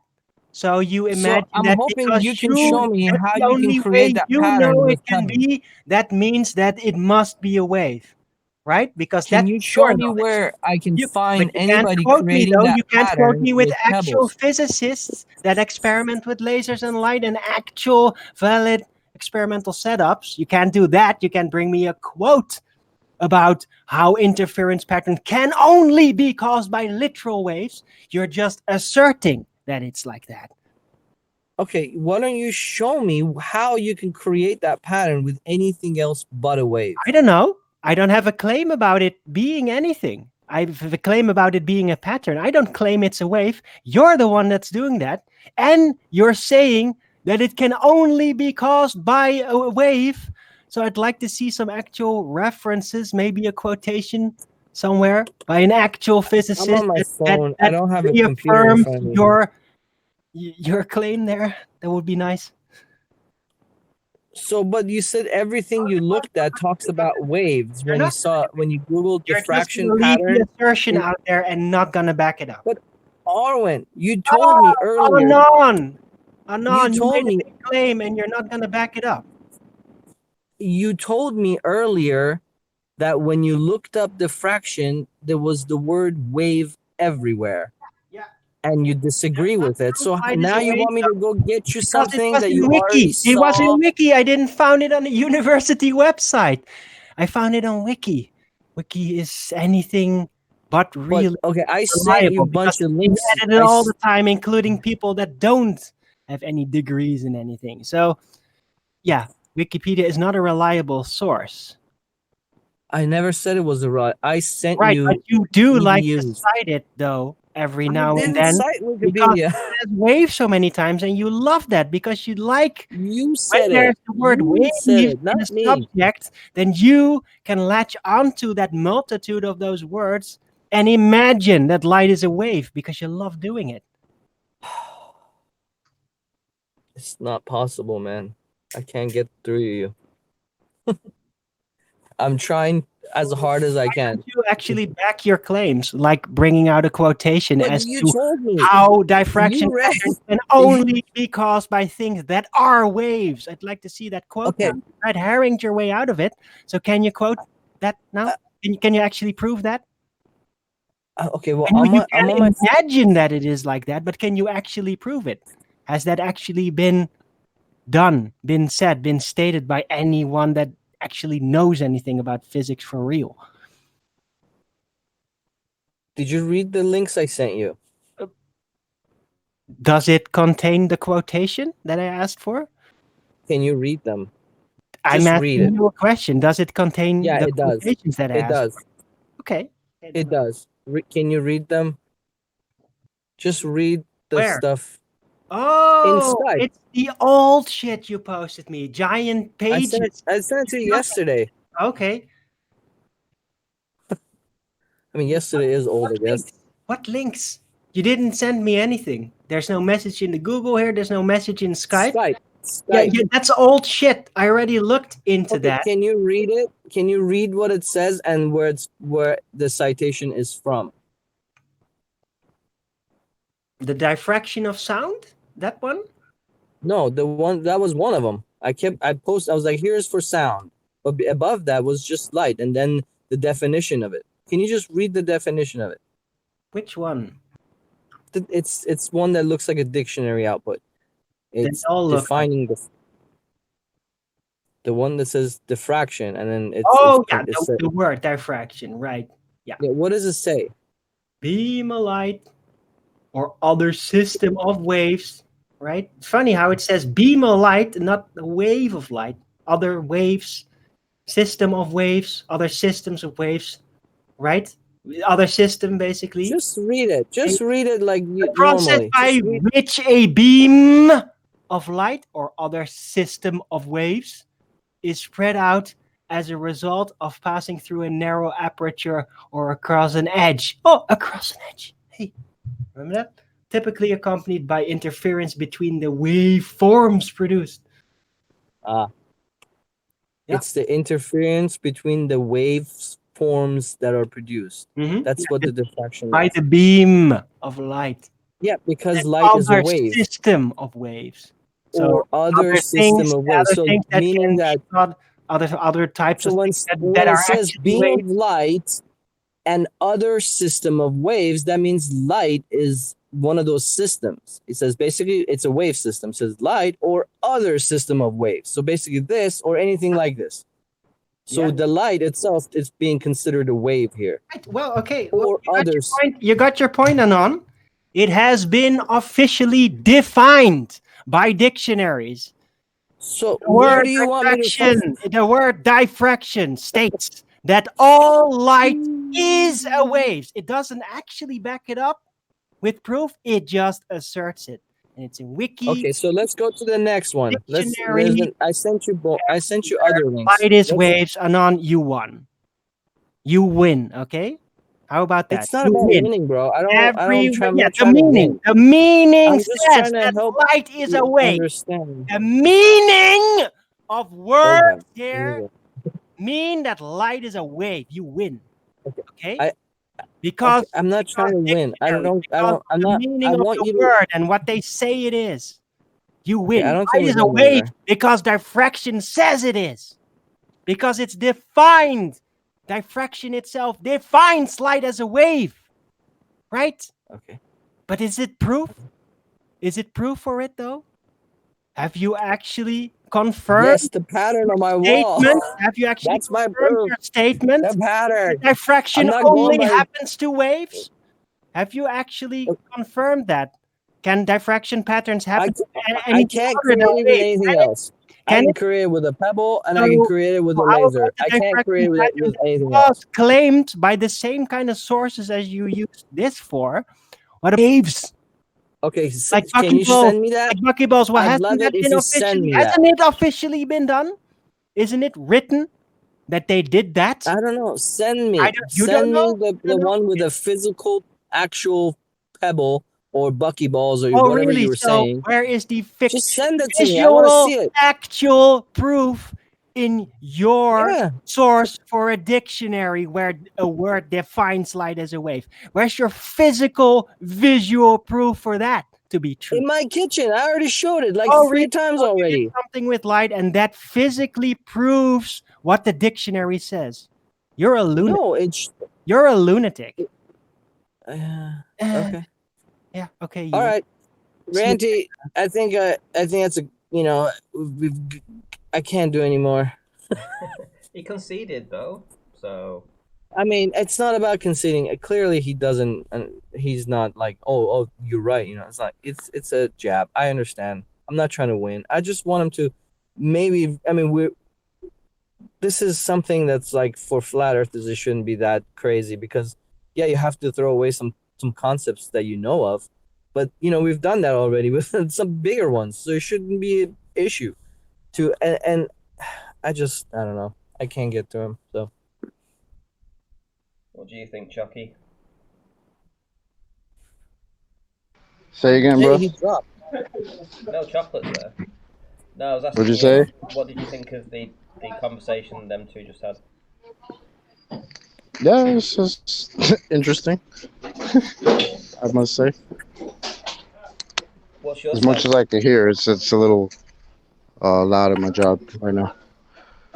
What's your stance though? Just before we round up, what would you say? Is it a particle, or is it a wave, Or is it both? or is it both? I don't know if it can be both, but it seems to be a particle because it doesn't seem to be able to be a wave if you're actually, if you're actually sending these things through this experiment and it's you still get the wave. Hold on a second.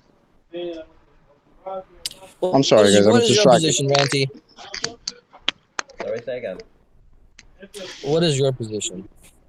You still don't know. Yeah, I don't want to pin my colours to anything until I've done any kind of research on it myself. And at the moment, I'm just listening to you guys. And I think when I actually start looking into that stuff, then I'll form an opinion. But I don't want to just rashly say one thing or another because people hold you to it. I hear. You know, I understand. And I'm not an expert. It's like somebody asking me to do, can you do electrics? Can you rewire a house or something? Well, yeah, I can rewire a house, actually. Technically, I can do that, and I have done one in the past, but that doesn't make me an electrician. You know? Yeah, I understand. Who's just joined? Arwijn.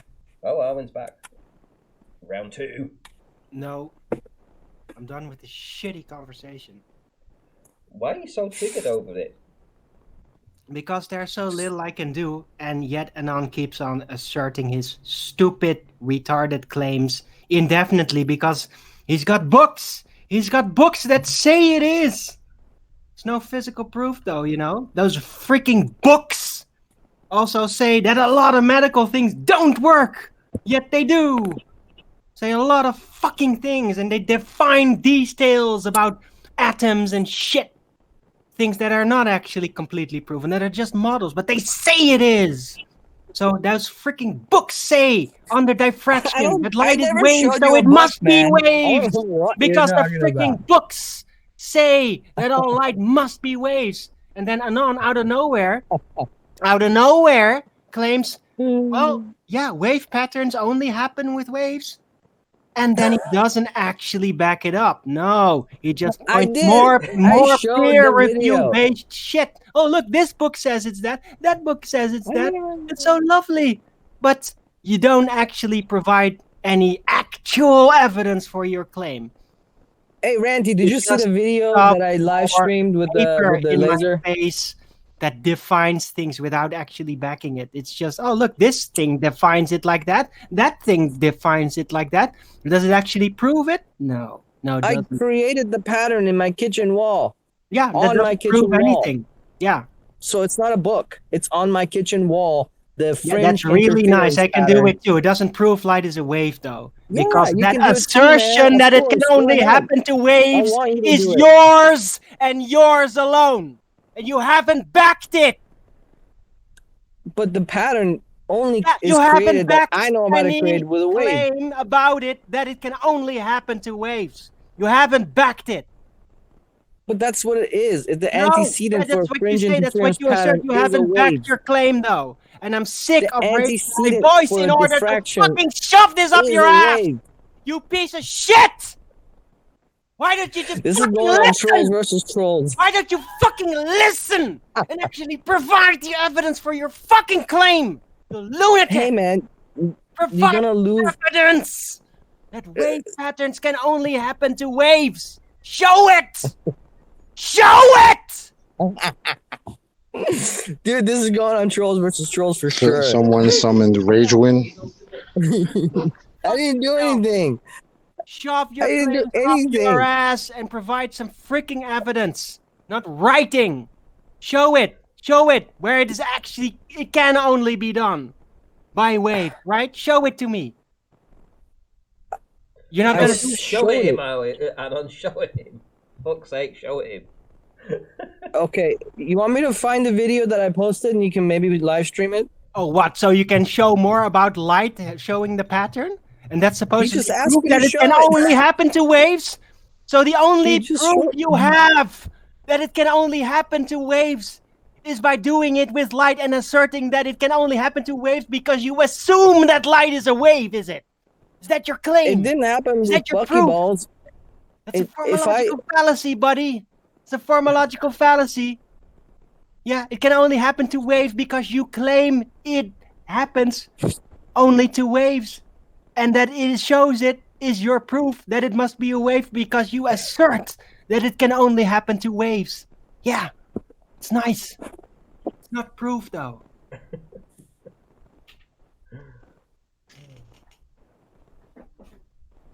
Well, I cannot create that pattern with particles like beans or buckyballs or you tried? Have you tried? sand.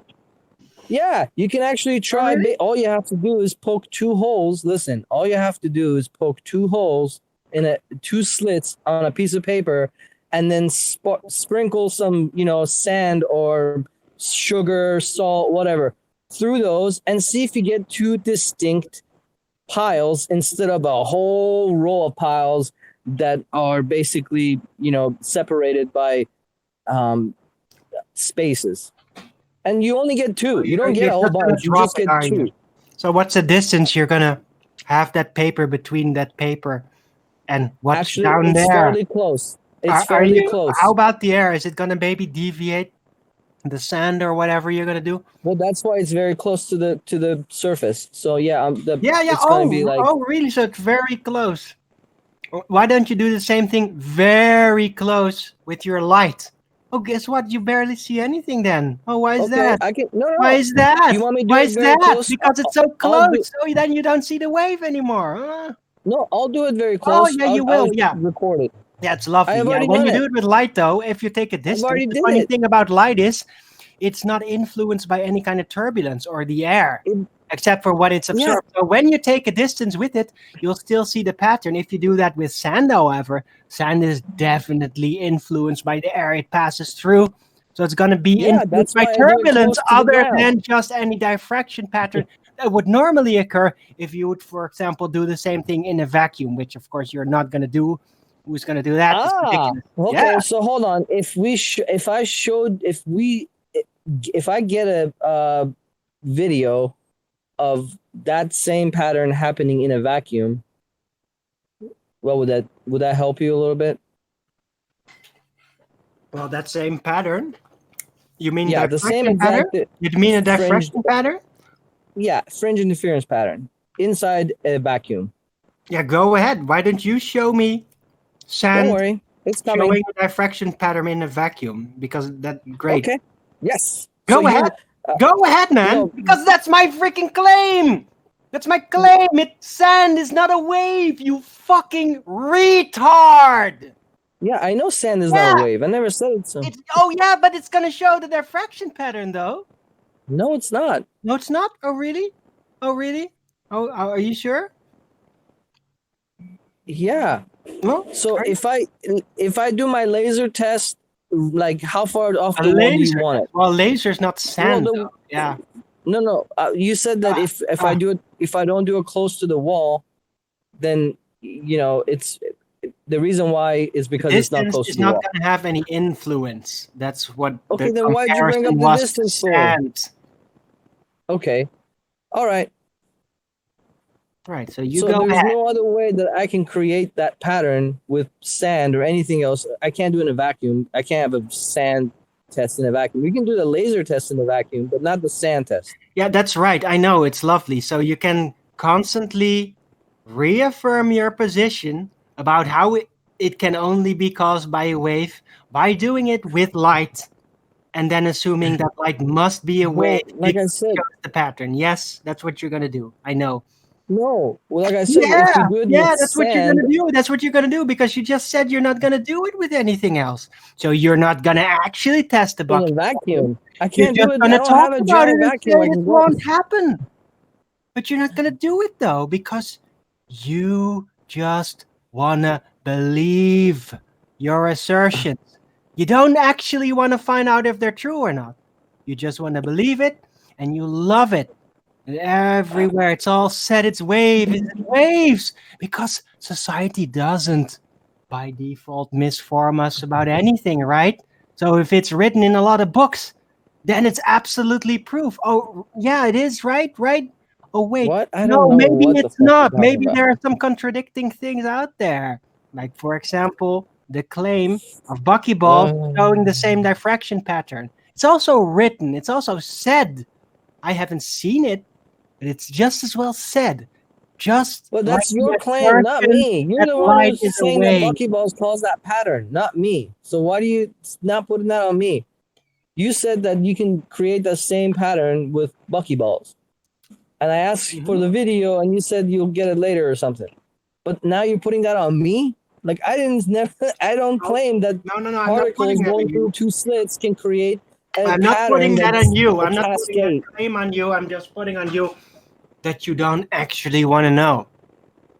That you're it's all about the win. You just want to win the argument about light being a wave. You don't really care about anything else at this point. You just want to win the argument.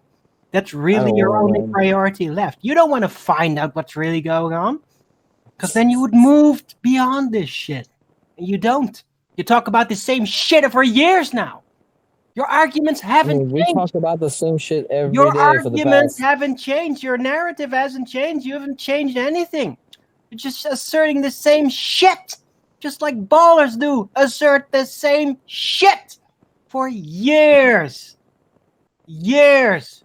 You're asserting your shit for years. You haven't progressed anything.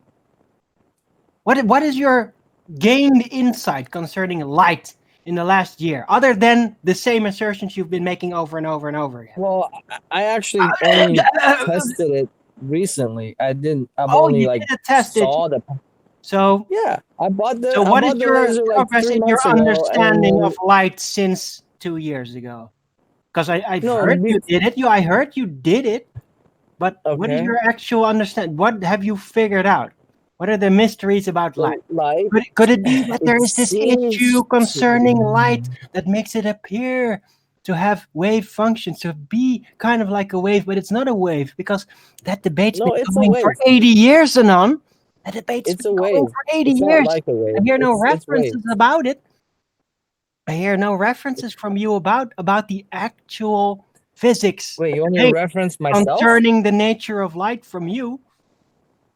I don't hear you about it. I just hear you assert your shit over and over again. Like a baller Arwijn, for years. Arwijn, Yeah, I'm gonna leave again. It's just I can't handle this shit, man. I can't handle this freaking asshole. It's like, why is he still alive? Arwijn. Why is this guy still alive? I don't get it. I don't know, man. I should die. You're right. Listen, what I'm saying is the idea of. I think he dropped. Don't you think that's a bit harsh? Oh, he's gone, hasn't he? Yeah. Yeah, he dropped. It's okay.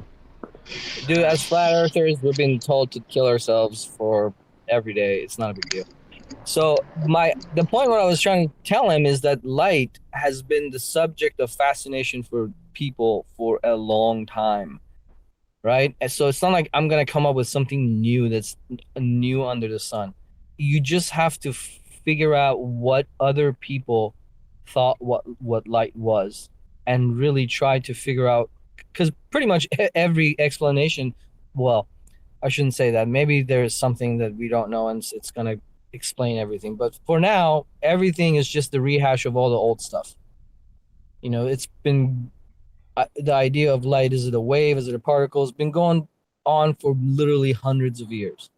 So I can't like just make something up now. I'm sorry, I just don't have a new idea. I'm just going with there's two options right now to pick from. You can either pick it a wave or is it a particle? And or you want a weirdo who's gonna think it's both and neither one, which is just it's a contradiction. It's the oxymoron. You gotta pick one.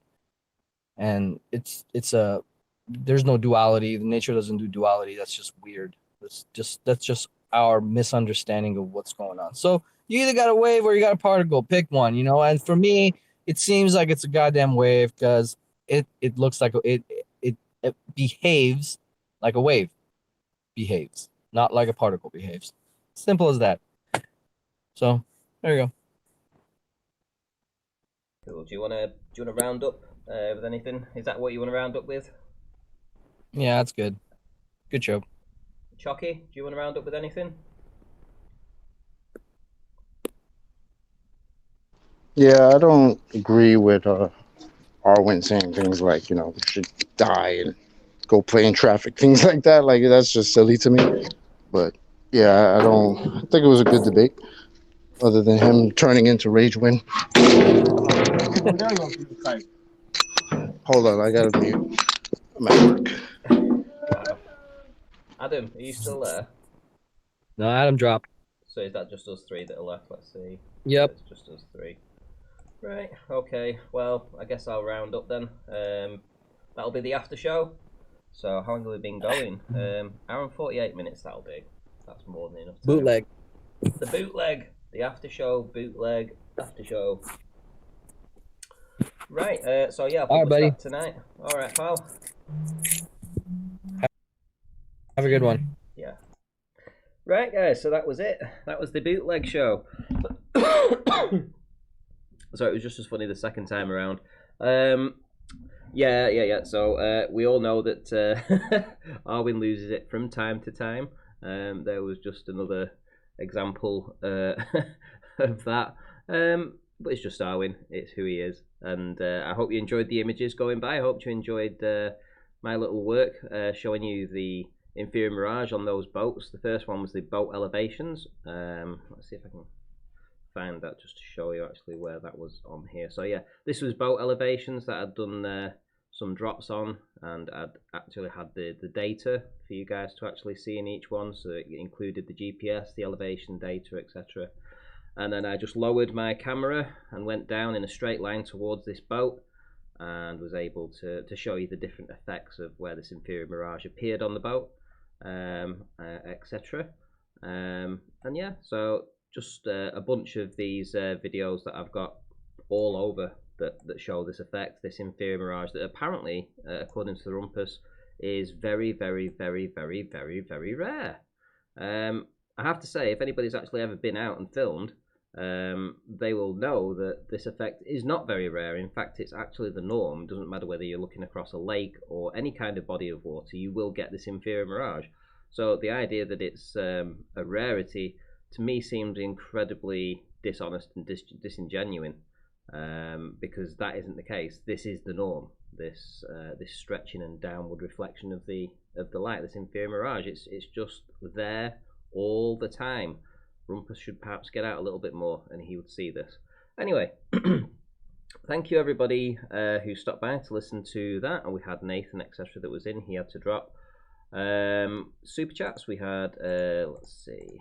Yeah, we had 3 super chats. So we had one from War Machine 05450. We had another super chat from The Mind of God. We had a super chat from Bobby for $2. It says Ranty supporting transphobia since 2017 for $2. And then for an Australian $10 super chat, Bobby put, Ranty, congrats, you disgusting human. All the views, right? Question mark. Wanker. Okay, well, thank you for the $10 super chat. I do appreciate you wanting to vent your frustration and anger with that particular super chat. But, you know, I'm not bothered. I'm $10 better off. Thank you very much. Keep trolling. Keep trolling. Keep sending those $10 super chats. Thank you. Right, anybody fancy an after show, if they do, I'll put myself on mute for 5 minutes. So you better get talking to me on Skype if you want in. I'll bring you in. We'll have a chat. If nobody messages me, then I'll just round up. So as of now, I'm gonna have a quick 5-minute break, guys. So don't go anywhere. Let's see if there's any. Don't think I've got anything ready to play right now. Hang on. Who have we got? No. Right, I'm going on mute for 5 minutes. I will be back. Hold tight.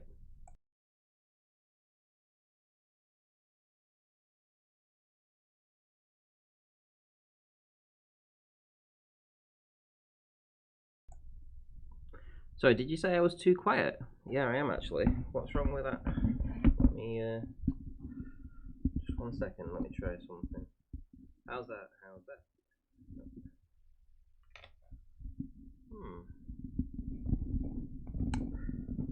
How's that, guys? No, it's still low, isn't it? Just 1 sec.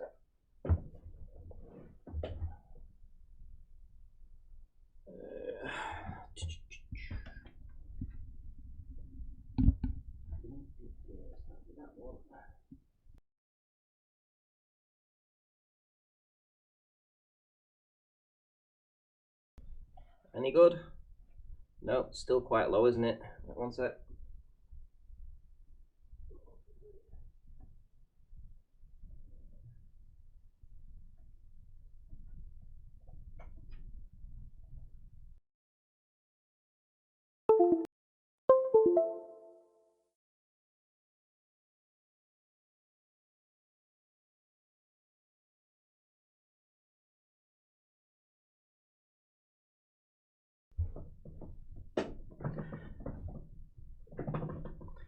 Right, let me just check my Skype.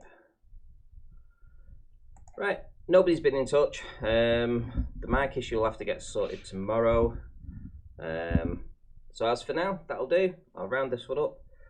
Thanks for stopping by, guys, and I'll see you all in the next one.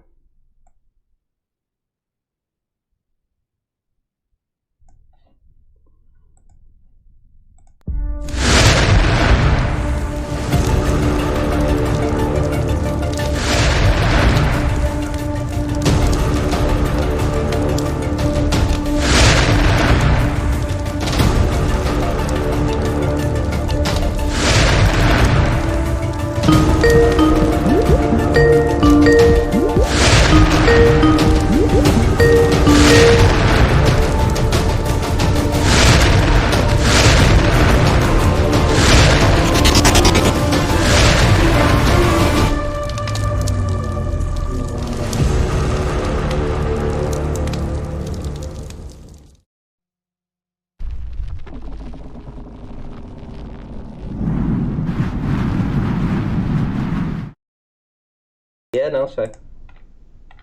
Hold on. We may be back, guys. Oh, it's the ranty after show. We are still right. This could be like the comeback. Because I haven't actually stopped the stream, so we should still be going. Yeah, you can still switch it. Yeah, we should still be going. So, just want to make sure that everyone can actually hear us. Say something, Arwijn. Something. Something? Is that it? Something. Right, let me see if I can increase my desktop volume this way. Right. Close. Right, how's this? Yeah, that seems to be, I'm in the red there, so there we go. Right, so Hi. we saved the show. Right, who else have we got? Who else have we got? Somebody else has messaged me too. Just don't get in any monsters, please. I'm not in the mood to get in a bad temper again. You know that situation. I really threw in a lot of energy, as you may have noticed, and not to any credit of Anon, by the way, but I was literally pouring in sweat just from the heat when I was going through that. Like, I was very pissed off. Well, yeah, that was kind of blatantly obvious, but And by the way, I didn't. My ending statement as to why is this guy still alive was not a hint at supposed suicide. It's rather like, why hasn't somebody just strangled this guy at some point? Because he's just aggravating. What? I mean, hey, what up, Renty? I wonder if Isa wants to join. Let me see if. Isa, cool. But hey, I was listening back basically, and well, I felt a lot more shitty when it was actually happening than what I got from it. I thought it was actually a pretty good performance. A performance? There we go. So you were him. Were you acting? I got him. Were you acting? I felt like I was losing, but I was rather losing my shit. But I wasn't losing the argument at all. I really did get him. And I was even correct in the formological fallacy thing. You know, I'm not very apt at pointing out specific type of fallacies. I usually just tend to say red herring, straw man. It's easy to identify. I'm not an expert at pointing at the fallacies. That's John's thing. That's Nathan's thing. Tony also a bit. Me, I have a bit difficulty with that. I'm too intuitive for that shit. But I'm learning. Oh, okay. Ranty. Hey, Isa. Man, we haven't spoke for ages. Yeah, I know, dude. I heard you rock. You've been killing it, bro. Good stuff lately. Oh, thank you very much. Thank you very much. Yeah, man. And what's up, Arwijn? Hey, Isa. You know, Arwijn, long time to speak. Yes, sir. You're killing me with the rage, bro. Dude, it's the most entertaining shit on Flat Earth. Just so you know, don't be offended, please. I fucking it's so brilliant. I don't know what to say. Like getting so upset about diffraction. I'm amazed. Yeah, but it's so upsetting because I'm having so much difficulty basically building this up, Like back then, it was all just a bunch of words to me, and it was really confusing. Now I'm starting to figure it out a little bit more solidly, but there's so much confliction in the freaking definitions and everywhere. It's just maddening. It all seems very contradicting, the information I have to work with. It's very frustrating. Anon isn't exactly helping by just droning the same shit over and over again and getting all giggly about it like that's a win. Well, that's why that's why I used to always talk about like the Socratic method, like the idea of like asking the right questions to get somebody to see where you're coming from. You know what I mean? Because when you just yell at somebody and tell them how it is, it's usually not going to work out pretty good. But if you get them to actually kind of like Nathan has been doing, like Nathan had Brenda and Rumpus, he had their because you just point out the contradictions. And if what you believe is true, then it's going to have less contradictions in the proposed idea you're going against. Do you know what I mean? Right. Because then you're not raging and being like, this is what it is. But it's a mystery, so you can't really define it. So, careful getting too upset about it. Right. That's why I could have just basically walked away at some point, when it was getting over the top. I did walk away that time, right? Because if I would have stayed, I would have just exploded my lungs out. Yeah, like, but really bad. And so I did walk away, but I had to get back. I just couldn't let it go. To be honest, I feel I've like never heard, because he has me on something that is real in the sense that it is all chaos. So he's just gonna say his shit, like that will make his shit real because it's chaos out there. So he's not exactly helping figuring it out. Right, but it doesn't help to let's say I was just listening to your debate and and he was talking about how he did an experiment in his kitchen, and for you to dismiss that isn't very scientific in its own right. You know what I mean? Because if he's doing something in his own kitchen, which is doesn't need because you were kind of condemning him for using some kind of authoritative source to find out his experiment, and yet he did the experiment on his own, and for you to then yell about that experiment being invalid, it makes you seem a little disingenuous about the situation because he's doing his own experiment. It was a formological fallacy. He's I saying it's a wave pattern, so that means it's a wave. But when you actually look into the mechanics of the wave pattern, right? Like, for example, ripples in water, his very example, and how that then when the ripples cross over, that's where the hit is. And thus that hit, that crossover, that is the kind of the pattern that the light shows. But the thing is, and I keep on reminding it, I even said it so many times the last time, light doesn't do that. It just splits up at the diffraction point, at the slits, and goes on in a straight line from there on. So the correlation is just seeming, and he refuses to hear it. He refuses, because really the pattern, if you take the distance of that slit and the light from the wall or whatever, the pattern is simply gonna diffuse and become bigger, maybe get out of focus a little here and there, right? But it's not, when you move closer, not gonna suddenly completely shift. Because it is not literally waves going there, no. Right, but it's kind of like... And it's driving me nuts. Right, because the reason it's driving you nuts is it's like arguing over the question, how long is a piece of string? You know? How long's a piece of string? You know what I'm saying? Right, but anyway, my point is that thing is not proof it's a wave, because it doesn't actually correlate with a wave. It's just a function, the extrapolation, a pattern extracted from processes, and the extracted thing correlates, not the actual thing. So the conclusion is just moot. It's not really proof, and then you have the very foundational meanings of diffraction, and that's just also very unsettling. I don't know what to think about. What do you think about how I define diffraction? I don't know if I should even be calling that diffraction, but it does occur where diffraction is claimed.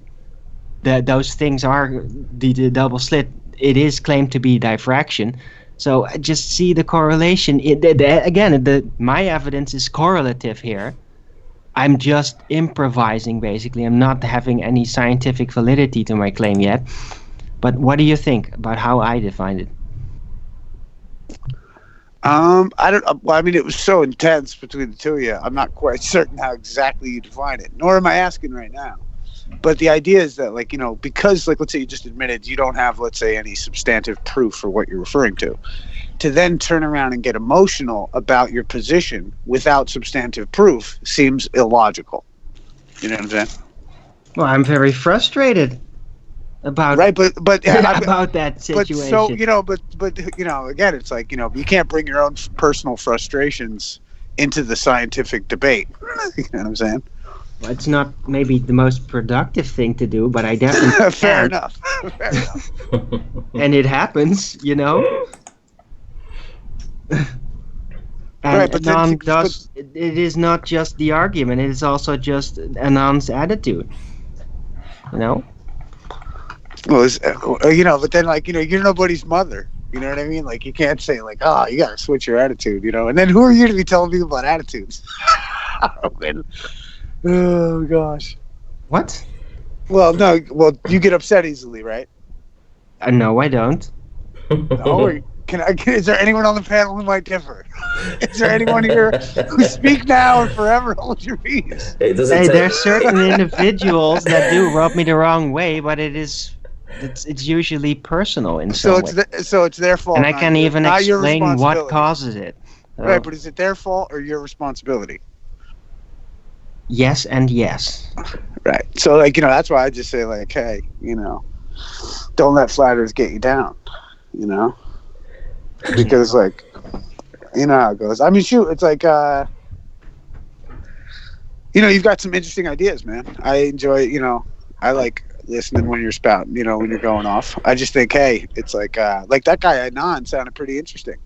You know, it sucks y'all came to an impasse right there. But, yeah, it sounds interesting at first, but when you start to hear it on a daily basis for over a year, and can literally hear the repetition and then correlate it with how ballers repeat the same shit over and over again. Just copy paste, don't update, don't make the same mistakes. Yeah, that's really aggravating. So Right, you but like may have not been fully aware of that, but I've been hearing that shit. And hearing also John losing it over it every time, which is not productive either. So because I want John to get over it as well, so we can actually fix the situation. Because I am not the leading expert in this field. I am a layman. I need What's your position really here, insightful Isa? people for this. What's your position, Isa? On quantum mechanics. Oh, the quantum mechanics. Well, you know, my thing is like I used to joke around about like because quantum mechanics seems to have something to do with like the Rice experiment. Oh, You know, right, like the Rice experiment where like you put like some rice, and that's why I used to call people rice Nazis. Because like What? because like if you're gonna put rice, like you're gonna select what rice goes into the jar you're gonna be nice to. And then you select the jar you're gonna be mad at. And I just always thought that was funny because I don't know. That's like how I boil. But there's down machines that do that now, Right. Well, even still, that's so you're so wrong. You're such a statist. Like the idea of like a particle. I mean, I think it's much like trying to use your eyesight to confirm the shape of the Earth. It's like it breaks down into some kind of almost psychedelic mystery that you're not gonna be able to understand. That's why I like that we have a choice. The dichotomy is the idea that you have these options. Like there is no concrete example whether or not light is a particle or a wave, and therefore it opens up the discussion. Now the question is are you going to let that discussion destroy you? Or are you gonna let it educate you and all the rest of it? That's how that's really how I look at it, Randy. It's like I don't think there is an answer. Well, I disagree on that. It's just a matter of time of figuring out another way through, and there's always another way through. I was just thinking that I've been trying to tell Anon about how light is not a literal wave, and then the ripple correlation is just a correlation, it's not actual, and or maybe I could even figure out an actual scientific experiment to basically disprove light from being a wave by showing that it just goes in straight lines and it doesn't actually vary its these supposed interaction points of the light at its distance. It's just going to be straight lines on from the slits on, and that can physically disprove it from being that literal wave that it would be if you assume light is a wave, because that is the correlation they give for it. Because it doesn't actually follow the complete pattern. It is only the extraction from the pattern.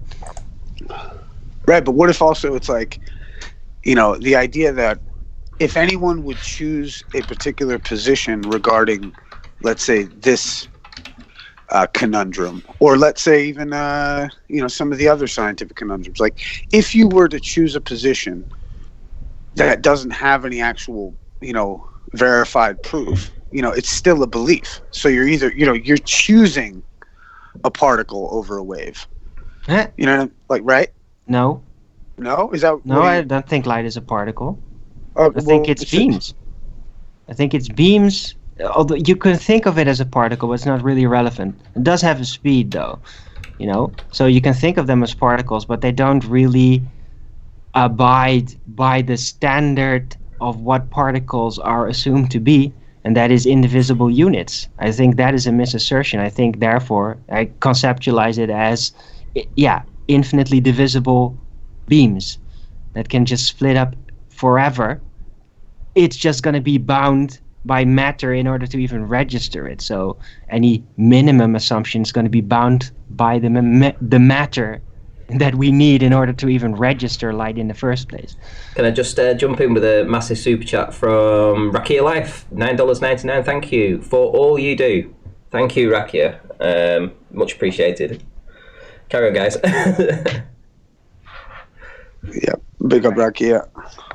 So, Shout out to Nathan Oakley. Shout out to Trance Drum.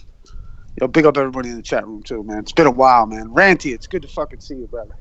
It's good to see you, man. I mean, when I first joined this, I think you were the first stream I actually came on ever with Right on. Sleeping Warrior years ago. Yep.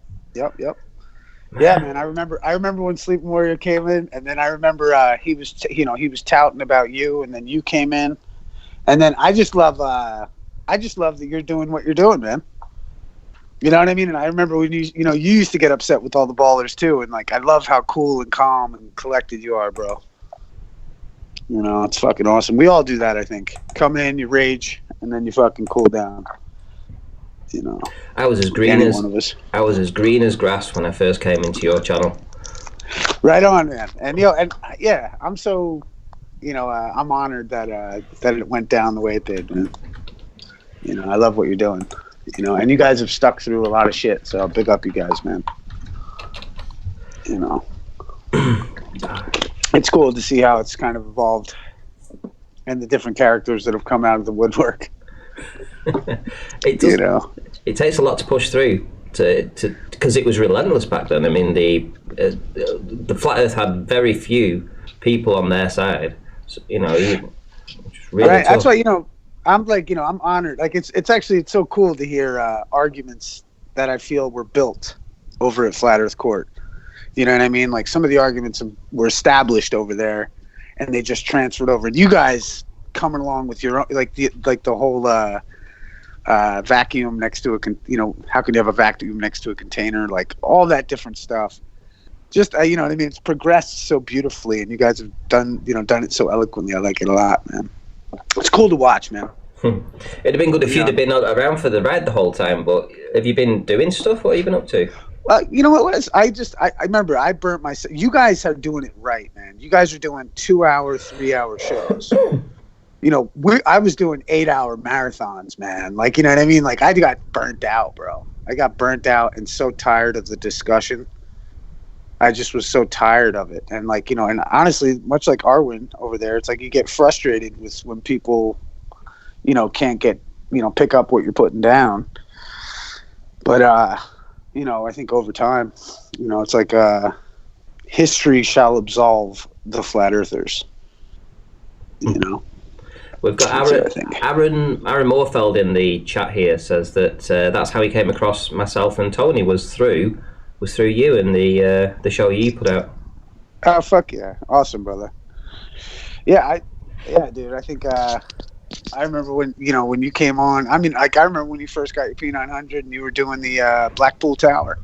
Yeah, that was and like hours and hours of Riley talking about Blackpool Tower and like, oh dude, it's so fun. The good old days. Yeah, and then you know what I miss though? I really, just because I've always said it, I love Jem. Is like I'd love to see Jem on here. I don't know if he's come on at all or if you've talked with him. But a couple of those guys are so good. What do you think of Brenda? Have you spoke? Did you know Brenda back then? Well, yeah. I mean, Brenda came on. Yeah, Brenda came on. I mean, she was on Flat Earth Court early on back in the day too. She was coming in telling us about the Baumgarten footage. Like, duh. The Earth's a ball. I mean, like, and then, but then like certain people like, like they got to a certain point where it's really like, I don't bother to hang out with certain people. Like, I don't want to, that's another reason why I stopped doing the show. Just because I don't really, there's certain characters like God bless and I wish them well, but I don't really like hanging out with certain people. So like, why are you going to, have a panel with a bunch of people, you can't even really get down with, but yeah, you were the first. Well, I found it odd because you didn't even nominate yourself as a flat earther. You sort of were pro flat earth, but you floated in the middle. And you had friends on both sides. Right. Well, my thing is that I've always been a diehard, like my whole thing when I came out here, to be honest, and this was like when me and Cathexis used to go and argue against, like, I mean, all the old school heads. And my thing was like, fuck you, get flat Earth out of your mouth. You know what I mean? Because these guys were just making it sound like all the flat earthers were just total fucking retards. And I was like, me and Cathexis came in and wrecked all these, these people. Nice. We did. And like, you know what I mean? And that's, honestly, like, but we maintained friendship with these people. I mean, I remember even when back in the day, like Ranty, you were upset with me because I was friends with the ballers. Yeah. You know what I mean? And now people are probably mad at you because you're friends with some of the ballers too. You know, and it's like it's what it is. Like, but if you want to have the debate, you're going to have to entertain the other side. And there is no debate if you're just going to cut off and cancel the other side. Because there's really a lot of great people on the ballers argument side too. It's just like I might not divulge my deepest, darkest, inner mystical feelings about the world with them, but like at the same time, they're cool people. And to just try to shut them out isn't appropriate in my book. That's why I love what you're doing, man. Well, my show's open to everybody, and I take a back seat for the most part, Right. But Brenda wants in. She's been messaging me. Let me come in. Okay. Let in. Hold on. What do you think, Ace? Let in the heifer. Hang on. I don't want to bring Brenda in because I'm actually enjoying the chat with Isa right now. Okay. But, hey, Brenda's cool. I've always been cool. Me and Brenda are cool. I think it's just you wind up in these. Yeah, Brenda's cool with me. I mean, we're cool. I don't give a shit. Okay, if it's cool, I'll bring her in. I'm always good, man. Yeah, I'm good. Okay, here we go. Yeah, bring in Brenda. I love that that one show you got.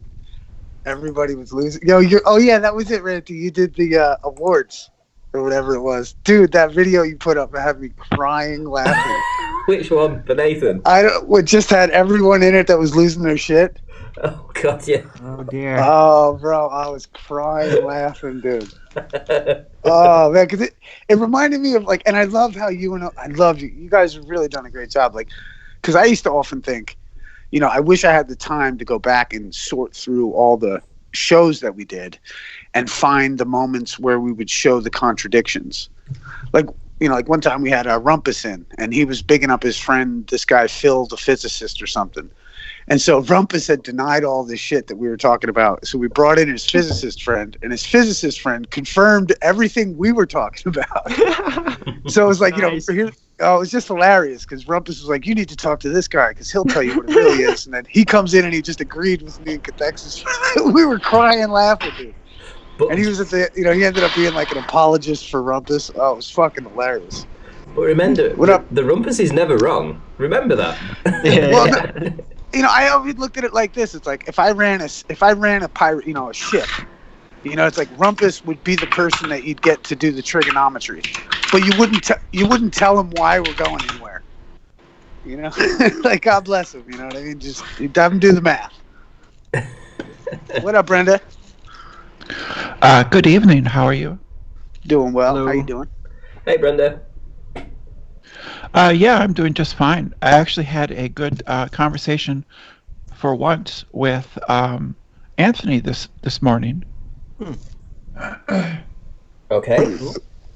Yeah, the one about gravity. Yes. Yeah, that was a good conversation. Did you convert him?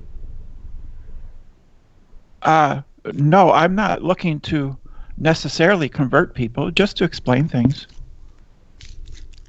Okay. And to correct misconceptions. If other people, I don't think the main people, such as yourself and other people, will be convinced that your position is wrong, but other people watching could be. Okay. And so I heard earlier that you guys had some questions about quantum mechanics. Is there some problem with quantum mechanics you don't understand?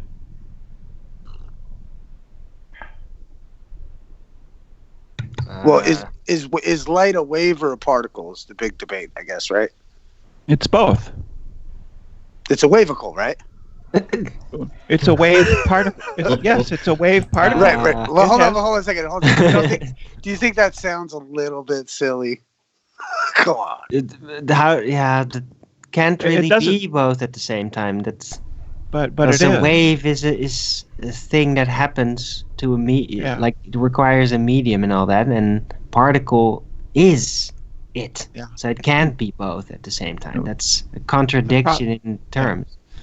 The problem is that that's what the experiments tell us, that it is, in fact, both a wave and a particle. And the Don't experiments think trump so. experiments trump our beliefs about the experiment. So if the experiments show that that light has both particle and wave-like properties, then it's too bad what we think it ought to be. That's the way it is. Too bad. Right, but that still is not sound logic, because that means it is something that seems to have both wave and particle qualities. That does not mean it's both things at the same time. It means it's something else that has qualities of both different things. Brenda, it doesn't Yes, mean well- it's both same things at the same time, because it's a contradiction. Yeah, but that's too bad. No, it's too bad for you because you misunderstood the results of the experiments. Because because it has abilities that correlate with both waves and particles, doesn't mean that it is both wave and particle. It means that it shows both qualities, and thus, logically, we could conclude it's something else and not either a wave or a particle. The answer is no. It is Okay. both of those properties. Okay. And our intuition that it can't be both of those things must be wrong. This is why people say quantum mechanics is so hard to understand, because the scientists understand that it leads to this condition that doesn't make sense to us, but the mathematics works. That's really nice, but So it's still a that's- contradiction in terms. So it's not a wave nor a particle if that is your conclusion. That doesn't make any sense. It just shows effects of both things. Doesn't mean that it is both things, you know? Well, there are videos that would explain or attempt to explain the contradiction by saying that light is a packet of waves, so that what they'll show you on the screen is an illustration, and it will show a little bubble, and the bubble has waves in it, right? So they'll show a two-dimensional illustration, a drawing, right? So you have a straight line, and then within that straight line there's a bubble, and the bubble has waves within it. So the light is both that bubble and the waves inside the bubble. And that's how they explain it. Yeah, It's that's a wave nice conceptual explanation that doesn't actually prove it's both a wave and a particle. It just proves it has both qualities. You keep overlooking my argument here. Well, the point is, it can't doesn't be both things at the same time. That is not technically possible. It's not philosophically possible. It is a foundational logical error, because they contradict. They can't be both at the same time, so they must be something else. Because sometimes when you have two options and it doesn't turn out to be either, there's something else that you haven't found yet. Well, why don't check you this see out? it? Can I ask a question? So, like, Brenda, there's like this riddle, right? And I'm wondering if you can answer it. So a captain owns 26 sheep and 10 goats. How old is the captain? No idea. No idea? Why? Because his age is unrelated to how many cattle or sheep he owns. So you would agree that maybe there's not enough information to answer the proposed question, right? Yeah. Right. So could you agree that it's like that saying quantum mechanics? No, because we've done exhaustive experiments that have exhausted all possible Right, but how many responses. experiments could, like, let's say with the question I just asked, how many experiments could you do? all possible Hold on one outcomes? second. No. Just That's not true. just to think of. Like, let's say if I were to propose the question I asked, a captain has 26 sheep and 10 goats. What kind of experiments could you do to determine his age? None, right? Oh, you could ask him. You could ask his mom. You could ask his mom. With the information given, right, in the question, there's not enough information to determine it, right? True. So I'm just in light true. of, let's say, quantum mechanics, could you agree we might have the same conundrum? No, because we've done all the possible experiments, and actually, as I understand it, because I am not a physicist, I just learn it from other people. And they say in quantum field theory, which is a scientific theory, they resolve this issue by calling light a packet, a wave packet. So it is a disturbance in the electromagnetic field. And in fact, under quantum field theory, everything is a disturbance in the different fundamental fields. Right, but couldn't you agree to that? That's like me pointing out. But he's got 20. But he's got 26 goats, Brenda, or 26 sheep and 10 goats. You know what I mean? But you conduct further experiments. So the experiments would be maybe look up the records at town hall, or ask his parents, go look for his birth certificate. Those are right. But if you can't, experiments. Right, but there's only, let's say, in regards to quantum mechanics, there's limitations to what we can test. Would you agree? The physicists that I listen to, people like Sean Carroll and others, say that we've done enough, and we know, or we have a really strong confidence that quantum field theory is correct. And you, Isa, have a wavelength. Everything has a wavelength. I have a wavelength. And we've verified part of that by passing large molecules, even a bacterium, through a double slit. And when you shoot the bacterium at the double slit, the bacterium goes through both slits. Right, but that's just an effect of something we can't really test much further, right? You know what I mean?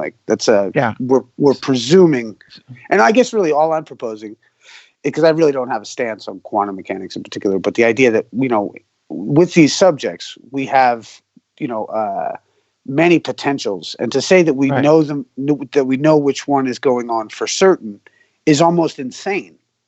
Well, see, for me, experiments trump our beliefs and our intuitions. So when they shoot a buckyball, I don't know if you know what a buckyball is.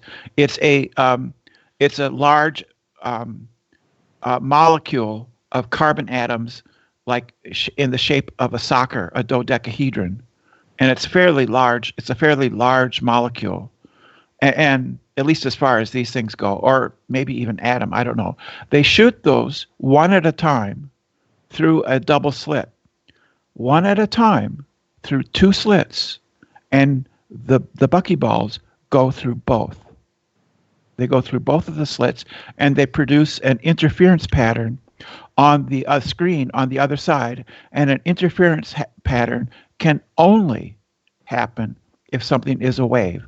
So what they say is that all things, this is de Broglie's wave theory, which is everything has a wave-like properties and particle-like properties. It's just for us. What are they? Yes. What are they shooting one at a time through the beam? Basically a soccer ball composed of carbon atoms. So those are individual molecules, yes. individual things. Yeah. So it could be inferred that light would be a particle. Well, yeah, light has both particle and wave-like properties. You have particle and wave-like properties. The difference is that your wavelength is unbelievably small, and so is mine. But for objects that are bigger than photons, but smaller than people. There's a range of things where we can't actually measure the wavelength of the object. So this is the conundrum. It's a real conundrum. Hold on. That's not a wavelength. That's basically the resonance qualities. Because certain types of shapes have resonance qualities. Sonics and all that. Yeah, but that's not the wave function. That doesn't mean that the material itself has a wave function. It just has a frequency based on its geometrics. So that it doesn't make it a wave. Are you saying it has a frequency, Arwijn? Well, that's called resonance. It has to do with geometry and the size of it. Resonance and frequency that's not the property of the material itself. Resonance and frequencies are properties of waves, Arwijn. Right, and a wave is what you would subject the material to in order to establish the frequency. It is not a property of the material. It is something you subject to the material. If something has a frequency, that something is a wave. No. Yes. No. That doesn't. Are you saying if you can have a frequency without having a wave? Well, it depends on how you're going to use the word frequency. When you're talking about sonics, it's about what you're actually subjecting something to. And any materials you subject sound effects to will have a resonance frequency. Has to do with the geometrics of the object or the material or whatever you're going to be subjecting it to. Doesn't mean that the material is that thing you are subjecting it to. Well, that's what frequency means, Arwijn. It means the distance between waves. That's what it is. If it isn't made out of waves, it can't have a frequency. So if you're saying something has a frequency, it's a wave. You didn't listen to what I just told you, did you? If something has a frequency, it's a wave. No. Period. No, it's not. Because that's how waves are defined. A wave is really defined. Nice. That's a false dichotomy, because just because waves are defined like that doesn't mean that something that has a frequency, when you subject it to that, is that. Actually, Arwijn, that's how definitions work.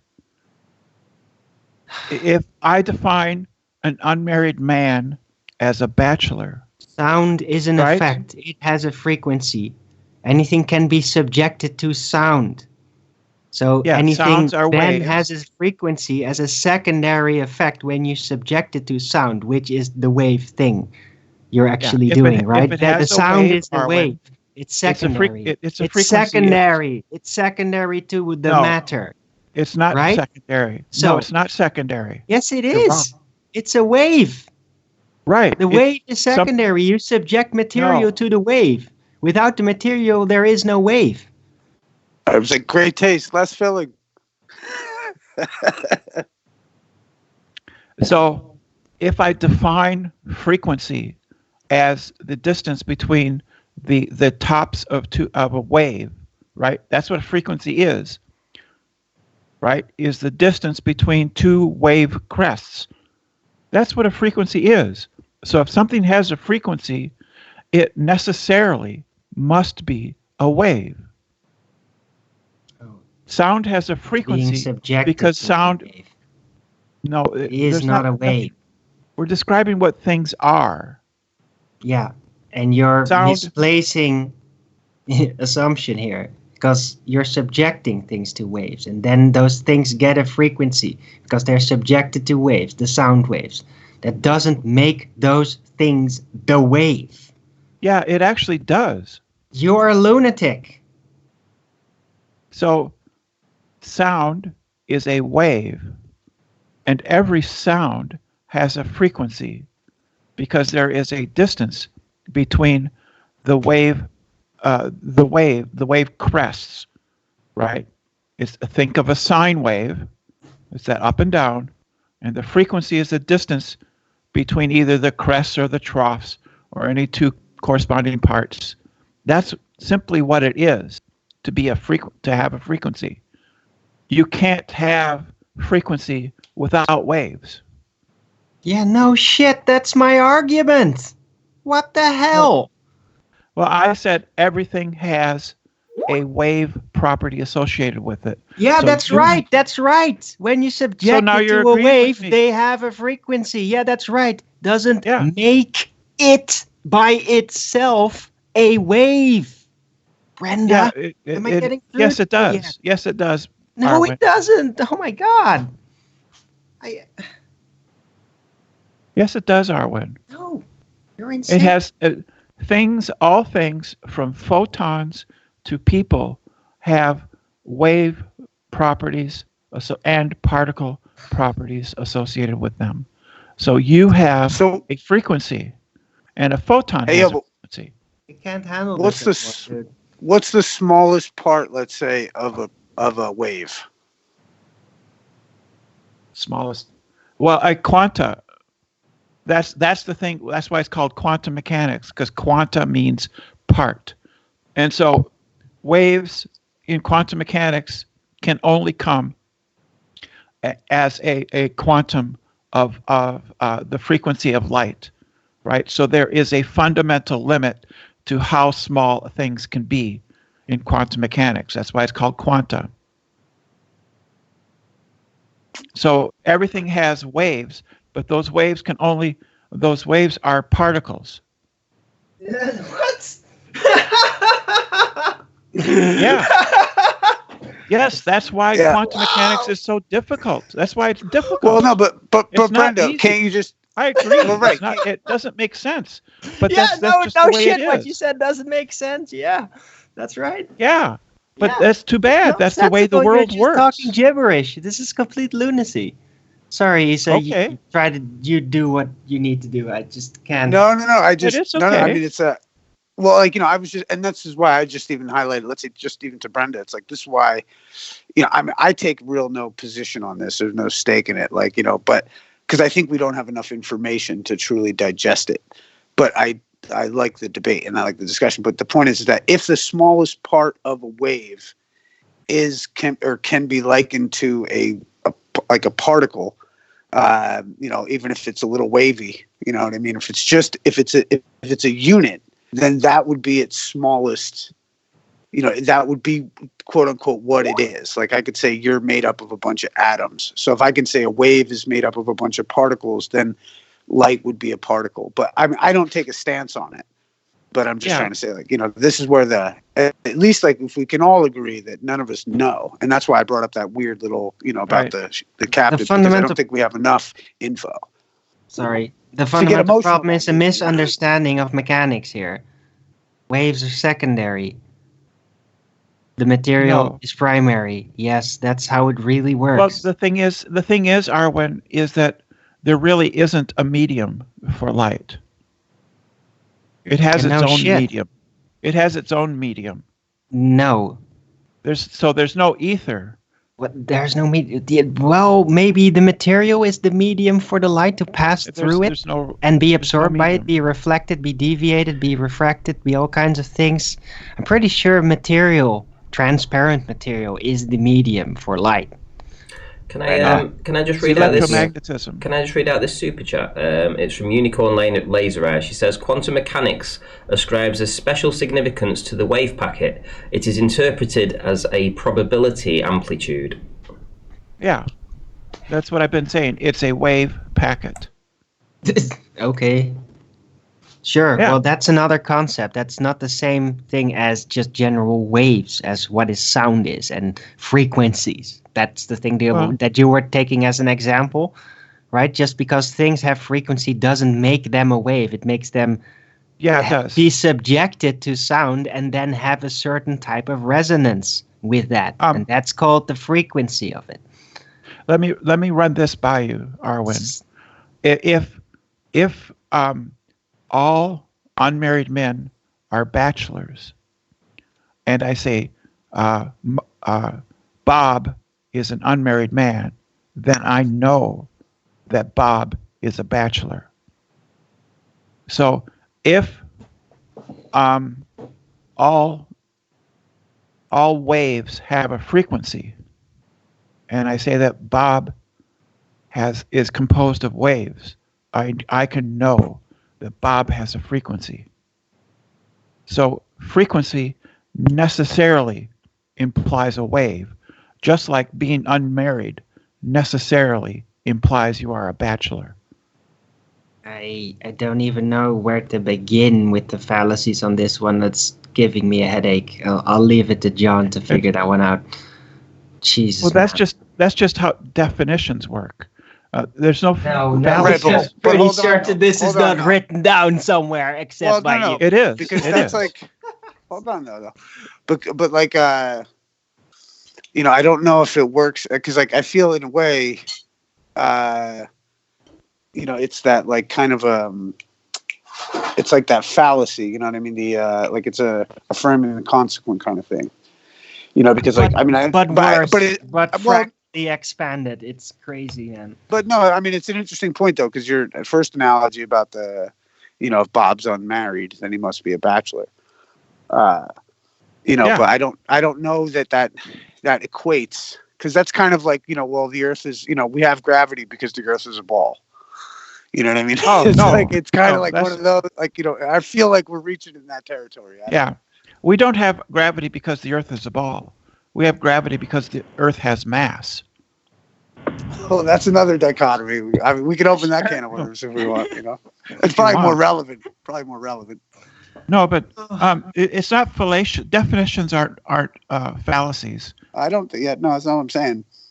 So if I define an unmarried man as a bachelor, then that's not a fallacy. That's no. You're making a fair point. You're making a fair point. Strange equation. Very strange comparison. Well, no. I think you're making a fair point, but I just think that it's more nuanced than that. Being that with the wavicles and the quanta, I just think we don't know enough to really be able to judge. Like I can easily side with your position on this. Okay, because I can't confirm or deny any of it. So it's like, hey, hold on. Are you not sure of what waves really are then?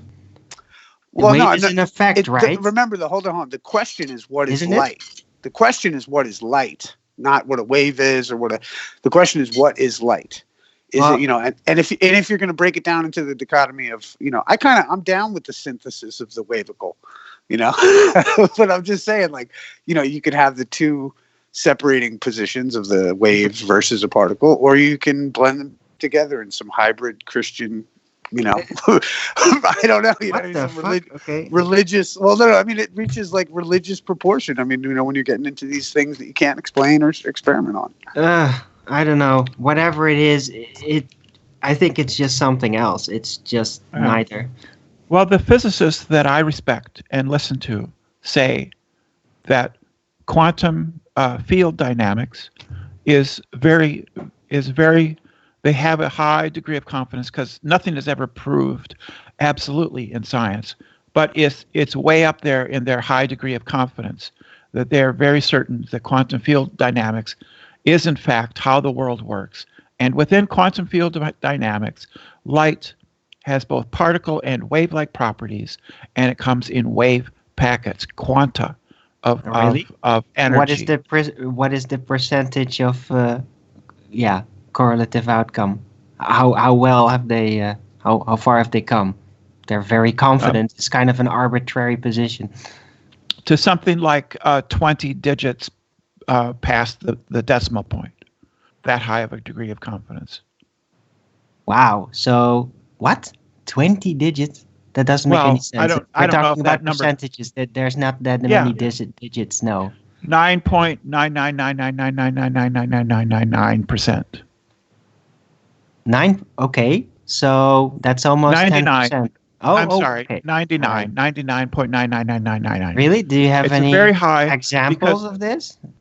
Because that's a pretty heavy claim. If there's such a model that they can literally predict almost anything, most incredible things, that's quite a stretch there. I'd like to see some actual empirical evidence for that. If it's that high, that's not to be taken lightly, such a figure.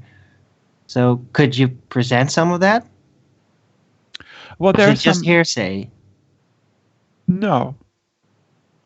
You have that massive encyclopedia at your fingerprints, the Google, and you can look up videos from the Royal Institute, right, in London. You can look up videos from Fermi Labs, and you could look up videos from different people like Lee Smolin or Sean Carroll or other physicists, or you can get a book and you could read it. Okay, you so could you're read telling me that I should be looking for the Yes. evidence myself, and Yeah. you're not gonna then actually present the evidence for Just a huge shout out here to Aaron Moorfield for smashing the super chat yet again. Ranty Flat Earth, cheers, man. The best debate platform these days. Sayonara, Jose. Cheers, Aaron. Thank you very much. I'm not saying you have to give it right now, you know. And don't mistake. I kind of expect that people do when they make such a heavy assertion that they do actually have the details at hand. Because if I would make such a heavy claim, I'd be embarrassed and get caught flat-footed when people actually then ask evidence for that claim, and I get it wrong, or I don't have it. Turn out that it was just bluff. That makes me feel very stupid. So that's why I don't do that. But Arwijn, you're the one still making the claim, you know. So, but you can take your time for that. It's just such a heavy claim. 99.9999% certainty of a model. That's quite a stretch, really, as far as what I've learned from typical fields concerning that kind of thing. But hey, if that's really out there, that's quite impressive. But I kind of expect that you're going to eventually then show that and impress us with the amazing advances of science. Will you, Brenda? Will you present that at some point, please? Could be your thing, you know? Well, I don't know why. I kind of feel like it's not my job to educate you. You have an encyclopedia in front of you, and you could go out and look for these things yourself. Yeah, I've heard that story a lot of times before. Well, the reason we say that, Arwijn, is because we as ballers are tired of doing your homework for you. You have a duty to investigate the other side. When I hear somebody say something, Arwijn, but in if politics, for if you instance, already I look it are up. used to doing the homework for us, then why don't you have like basically all these things ready to shove in our face immediately instead of just spending all your time red herring questions, not answering them, avoiding certain topics? All that. Why don't you then just have that ready to go, pass it on to others, like, oh, here's it, this is what you got to do, right? And then shove that in our face and have a win, or at least have a point, have an answer. Why don't you just do that? It seems kind of pointless to say, I'm tired of doing it all for you. Well, if you're really already used to doing things for us, then you should have this stuff ready to go. And yeah, I bet it'd get tiresome, but you'd have it. But I don't think you really do have it. I think you're bluffing, Brenda. So, hey, Brenda, can I ask you a question? I'm done. May I? Yeah. So do you think that the speed of light changes through different mediums? Yeah, the effective speed of light changes between mediums, so it travels. A beam of light travels slower in water than it does in air. It travels fastest in a vacuum. Okay, so if I shine a laser or some sort of a light through an aquarium from one side, when the light goes through the medium of water, it slows down. Is that what you're saying? The beam of light slows down because it's interacting with all of the molecules of water. It's bouncing off of them, and so technically, as far as at the scale of at the scale of light, it's always traveling at the same speed. It's always traveling at the same speed. Particles, the packets that you speak of, those packets slow down when they go through a medium? Because they're hitting the molecules of water. They hit the molecule of water, and then they get reflected off of that, and that slows it down. So the path it takes is longer, and it takes more time for it to travel through there. So when that same beam of light pops out the other side and goes to the medium of air, it speeds back up. No, it's just there's fewer collisions that that it makes with the air particles. But the speed, it's slow. So after it comes out the aquarium, it stays slow at the same speed that it was going through at the aquarium or the water. Light itself is always traveling at the speed of light. It's just that the beam slows down. The beam of light travels. The photons. It speeds up and it slows down, but it's always at the same speed. That's right. The photons always travel at the speed of light, but the beam of light down, you say? Right, because it takes a longer path to get through the water. So it's slowed down, right? No, it's always traveling at the same speed. But you just said it's slowed down. Wow, that's a big stance shift all of a sudden. No, I'm distinguishing between photons and the beam of light. But the beam of light consists of a bunch of photons, right? Yeah, but the path that they're taking through the water is longer than it is in the air. So it slows down. How is it longer? It has to. Hold on, I just wanted to see. You said it slows down. We agreed that the light speed slows down when it goes through a different medium. You said water. You brought up water. So when it pops out the other side, it speeds back up to the rate that it was going through in the air. So how does it speed back up without breaking the first law of thermodynamics, the conservation of energy? No, I think what Brenda is saying is that it just doesn't slow down as much anymore after that point. So it constantly decreases speed according to her conceptualization, and I kind of go with that as well. And then in the water, it just slows down more, and then when it exits it, it doesn't slow down as much from that point on, right? So from after it pops out the aquarium, it's going the same that's wrong. speed. What? The aquarium. So I'm making a distinction between the beam of light and the individual photons. The beam of light takes longer to go through a medium like water than it does through air. But the individual photons. Well, what is a beam of light then? Can you please define what a beam of light is?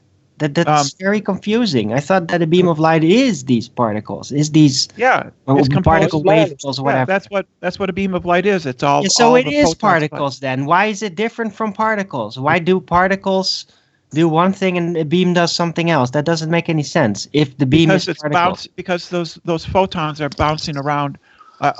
They're slamming into these water molecules and bouncing around. A beam is basically photons. No, they don't lose energy. They don't lose energy by interacting with the photons. Yes, they do. What happens to the energy that they get absorbed? Yes, they do.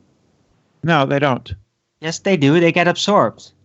Yeah, and then they get re-emitted at the same energy level. No, they lose. It's so weird. You know what's so weird? Some energy. It's like this conversation is like the secular version of whether or not Jesus is the Father, the Son, or the Holy Spirit. That's you know what I mean? And it's like, well, no, but it's like a triune red herring. I just feel like it's like but it's the secular version. I just want to know of it. how do these particles, these packets, speed back up after they are slowed down by the medium that they had traveled across. They can't speed back up. Yeah, they're not slowed down. They take but a longer path. You said they slowed down. I made sure you say they slowed down. Come on, Brenda. Come on. You're constantly contradicting yourself now. Come on, stop it. I said Get it straight. Get it straight. Fix it. I said the beam slows down. But the beam is particles. You already admitted that. Yes. So to call it a beam and say that it doesn't happen to particles is nonsensical because the beam is particles by your own admission. Stop it. Yes, they are. Yeah, so it doesn't make any sense to make any differentiation between the beam and the particles. Stop. Why not? It. Because they're the same. No, they're not. Yes, they are. You just admit. Oh my God. Is a single brick a wall? This is crazy. A single brick isn't a wall. We're talking about the speed of things, right? Right, the but speed of light. So the speed of the particles, the speed of the beam is particle. So either way, it's going to be speed of the particle. Is no use to define them differently. They're the same thing. Brenda, but what is the wall made of? Bricks. Right. So if we were to say what is light, you're deducing that it would be made of particles. But then you're saying no, that's not what I'm saying. I was very careful, and I did say light beam. It's a light beam. Oh my God, you already said that the beam is particles. Stop doing this. Yeah, just like a wall is made out of bricks. A rate at which particles pass through a specific point, right? That's what a beam is. It's a rate of basically particles passing through a point. So it's made of particles, if you believe in particles. Well, of course it is. It's made. Okay, so how does it speed back up? It doesn't.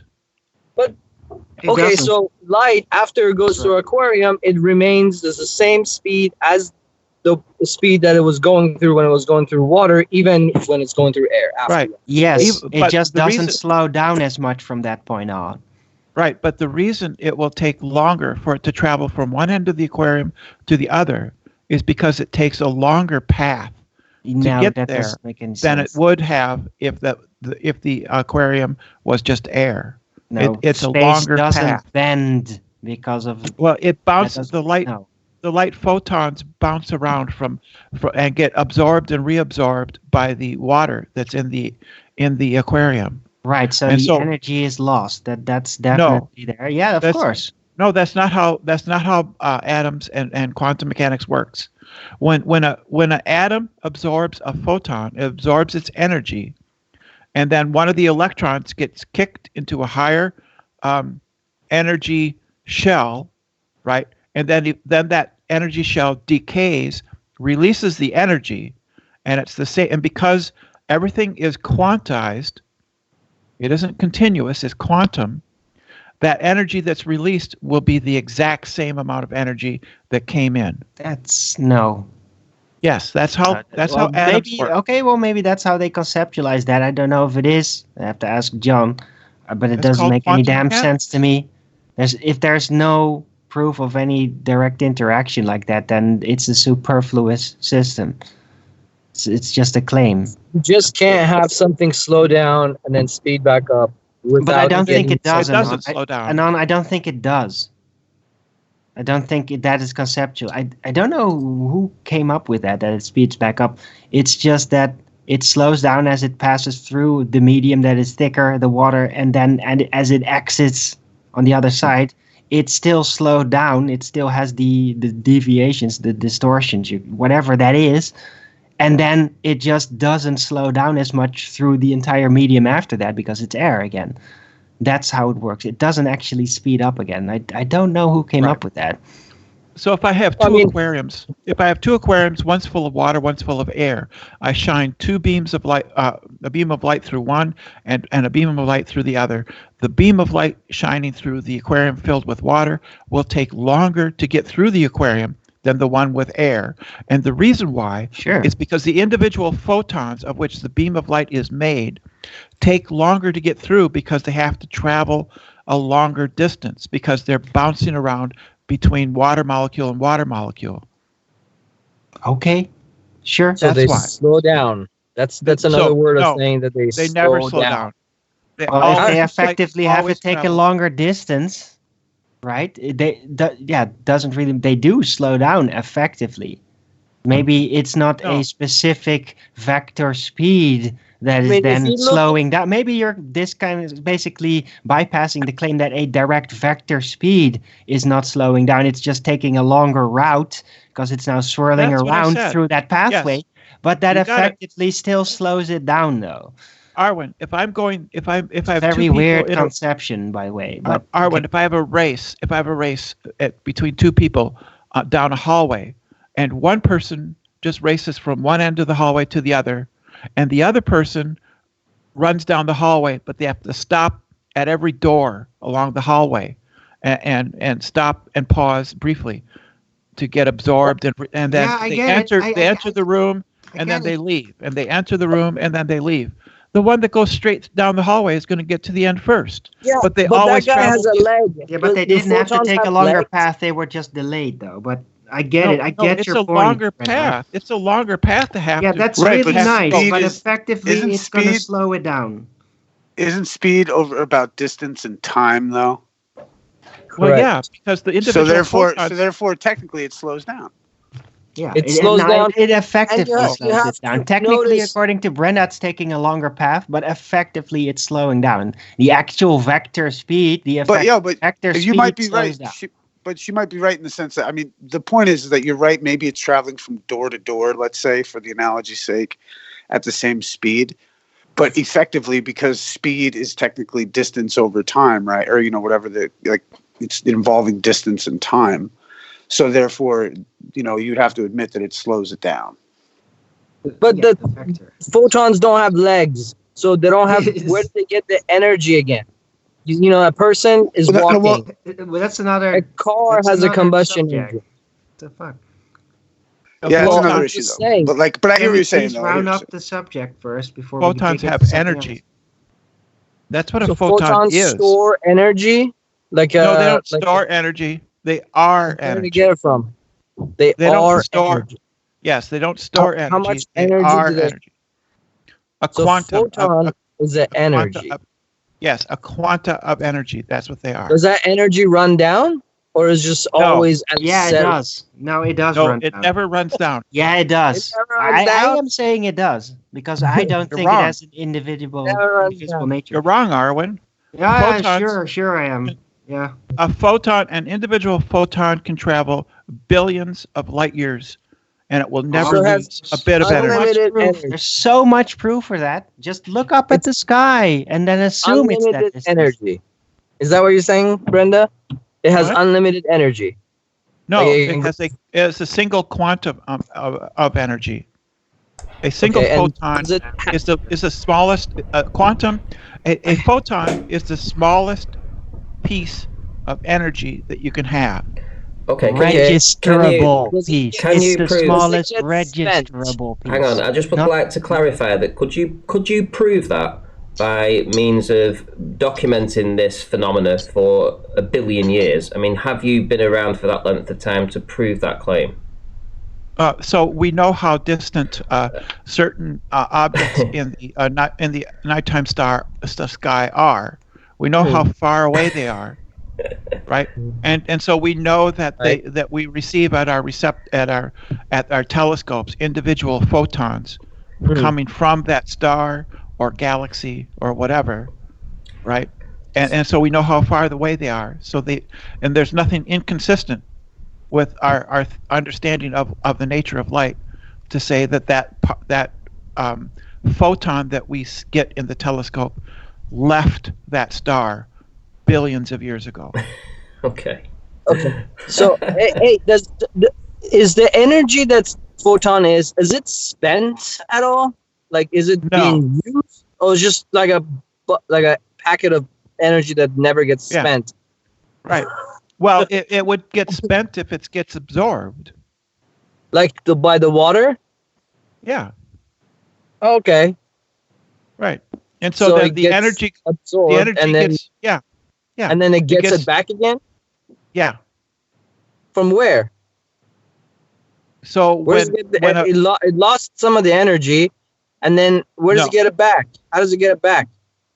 So when an atom absorbs a photon of energy, a photon of light, like that the energy gets that energy gets transferred to the electrons in the atom, and they will occupy a higher shell in the of probability. The water, right? No, a higher shell of the atom. Of no, water. Atoms. No, of the atoms. Oh, okay. Atoms of what? Oxygen and hydrogen. Water is oxygen and hydrogen, so it would be the. Yes. So those atoms that build water, right? Yeah. Okay, well, so it loses some of the energy, and where does it get it back? How does it get it back? It gets it from the electron gets kicked into a higher frequency, a higher shell. Sure. And then that decays, and the electron releases the energy. Okay, but doesn't so it gives the energy back to the photon? Like, here you go, buddy. Here's the energy. The photon is gone. It's been The photon's absorbed. gone.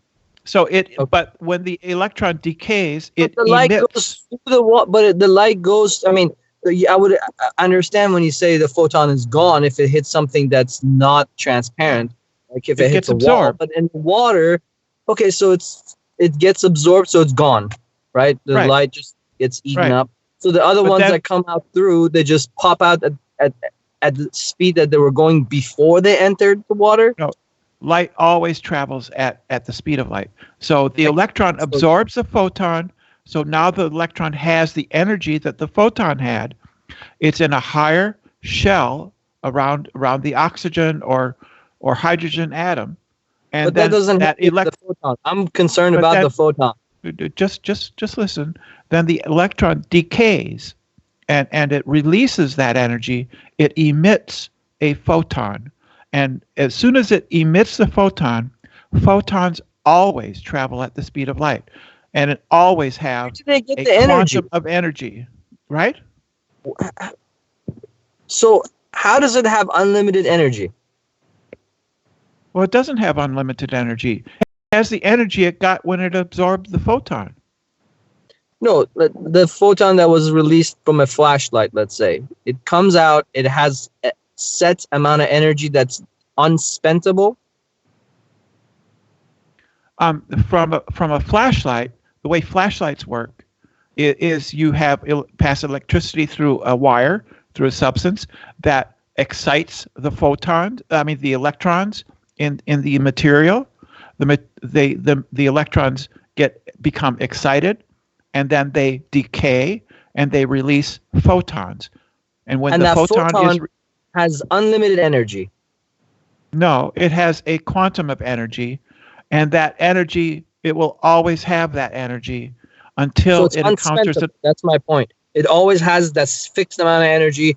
It doesn't get spent. It just stores it and just carries it. Yeah, well, it doesn't use just it. is. Yeah, it just is that energy, and it will always have that energy until it encounters some other obstacle and if it can interact with that, become absorbed, right?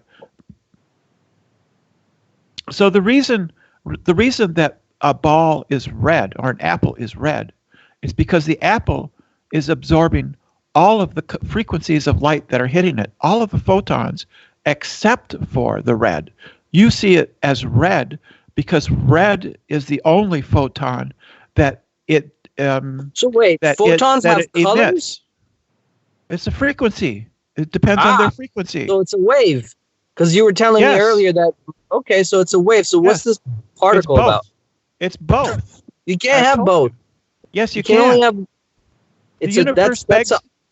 that's the an universe begs to oxymoron. differ. You can't have No, the two. universe begs to differ with you. The universe begs to differ with me. The universe says, "Screw you and your intuitions about what can't be.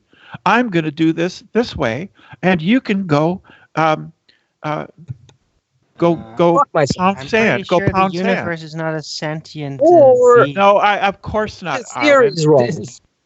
Or the theory is incorrect. But And that's it's why not you wrong. have dualities. Because the only No. time you have dualities is when your model fails. It's basically a symptom of a broken model. No, not in this case. Yeah. No, it was very. Aaron Moorfeld, smashing the super chat again. Ranty Flat Earth. The previous super chat is retracted. This is. Yeah, well, that's this argument. It is very. It's just the way it is. It's just the way it is. But, hey, listen, there's 100 people watching. Everyone else seems to be enjoying it. Let's see if we can gain anything from it. Here we go. Right. Or it's just stupid. Well, Or it's the wrong model. Or it's a broken model. is not obliged. The universe is not obliged to Why do you obey speak for our the beliefs universe? about That's it. my thing. Why do you think you speak for the universe and you understand universe's laws? So how do you have the hubris to think that you have that knowledge that how universe works and you somehow speak for it? Because I base my beliefs on the scientists who have done the actual work. Done. Thank you. Yeah, there's no problem there. Beliefs on men with white coats.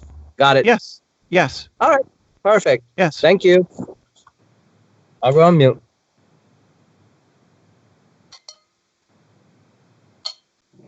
It's better than beliefs based on a book written by goat herders 3,000 years ago. I don't believe in the Bible, bro. I'm not. You should. I'm out of here. This is getting a bit too septic for me here. But hey, well, thanks hold for on having now. me, Hold on. Randy. Hold I'll on. see you later. Don't worry, Arwin. I'm gonna drop in just a peace, second. Why don't you stay? I'm gonna drop in about 2 minutes. So then you. Okay, he left. Hey, check it out though. How is the like Brenda, how is like evolution not just as equally on par as, let's say, the Bible?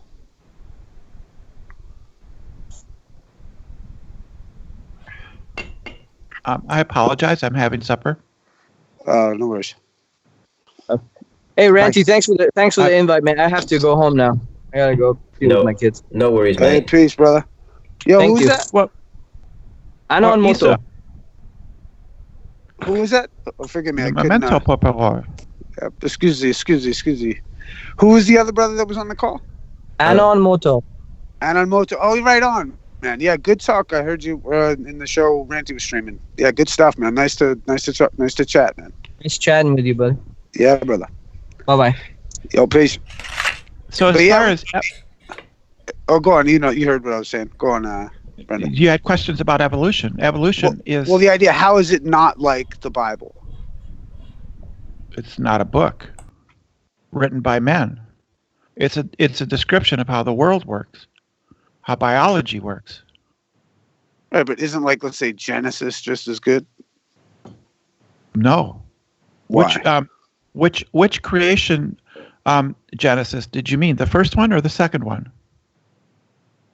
I don't. Which are you two? What are you going?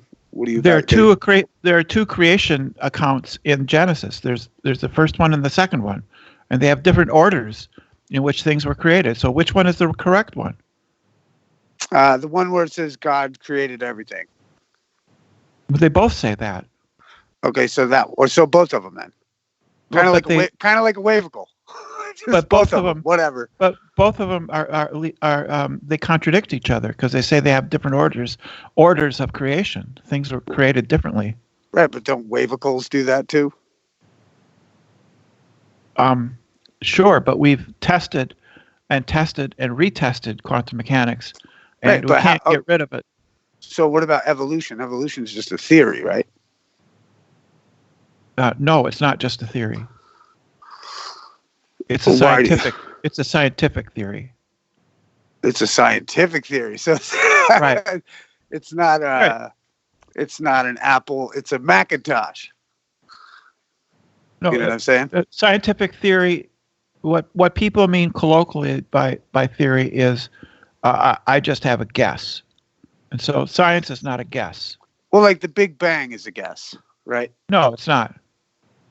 What do you mean? The Big Bang is a scientific theory based on evidence. It's a conclusion that they came to based on some of the evidence that they've got, but it's just like, but they admittedly say they don't know that it's the truth or not.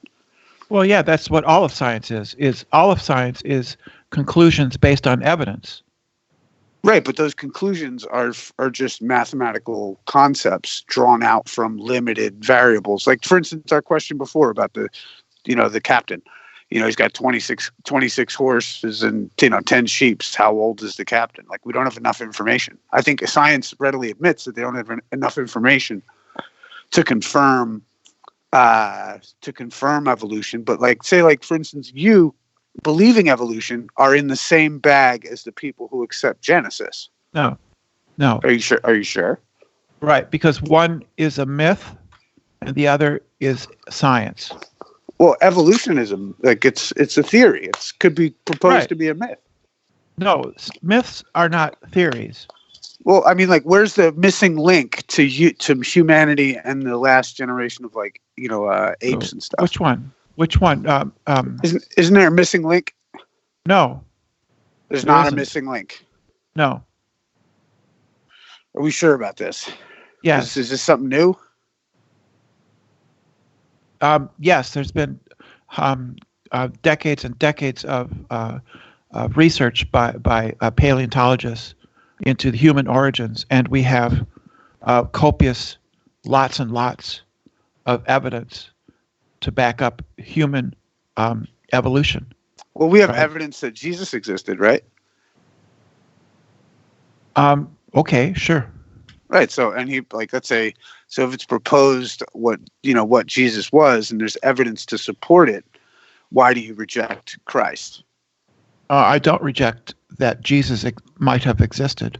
I reject that he did the things that are claimed about him in the Bible. On There what may well have basis? been on the basis that they're not possible. Well, like, let's say, like, I can't breathe underwater, so why would I think I'm related to fish? You would think you're related to fish because the water, you are 97% water, and all of that water is exactly like ocean water. Has the But same that's like a salinity and everything. But that's like a fallacy of, like, that's a proposed, like, you're proposing. I'm a not theory saying you that- are. Right, but science says, like, we evolved out of, and, like, yet there's no real proof or evidence for that.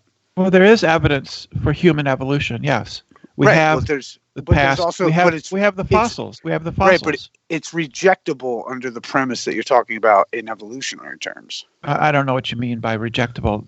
The evidence for human evolution is overwhelming. I don't know. I've seen and heard that adaptation, for instance, is overwhelming. But Oh, not you so mean much- evolution? You mean evolution? Well, not so much. Like, adaptation would be within, like, a certain range, right? But no. Well, that's what evolution is just change over time. Right, but it's like, it doesn't mean just because there's adaptation doesn't necessarily mean that we as a species crawled out of the ocean. That's what evolution is adaptation. That's Right, all it is. It's change over time. That's what evolution is, change over time. Right, but there's no evidence that things that have turned into different things. Like, there's no evidence that, like, like snakes became birds. Well, individuals don't evolve. Populations evolve. So an individual snake doesn't turn into something else. But we have evidence that snakes once had legs, because there are snakes that have hip bones. Why would a snake need hip bones? Right, but it doesn't. That's like, again, it's like, it's not a, it's, like I said, it's like, it's rejectable. And my point being is, like, why do whales have hip bones? Because that's how that's how the good Lord made it, Brenda. What do they need? They don't need hip bones. They don't. Why do they have hair? What do you know about what it's like to be a whale? Might need hip bones. You know what I mean? Like, No, but they my don't.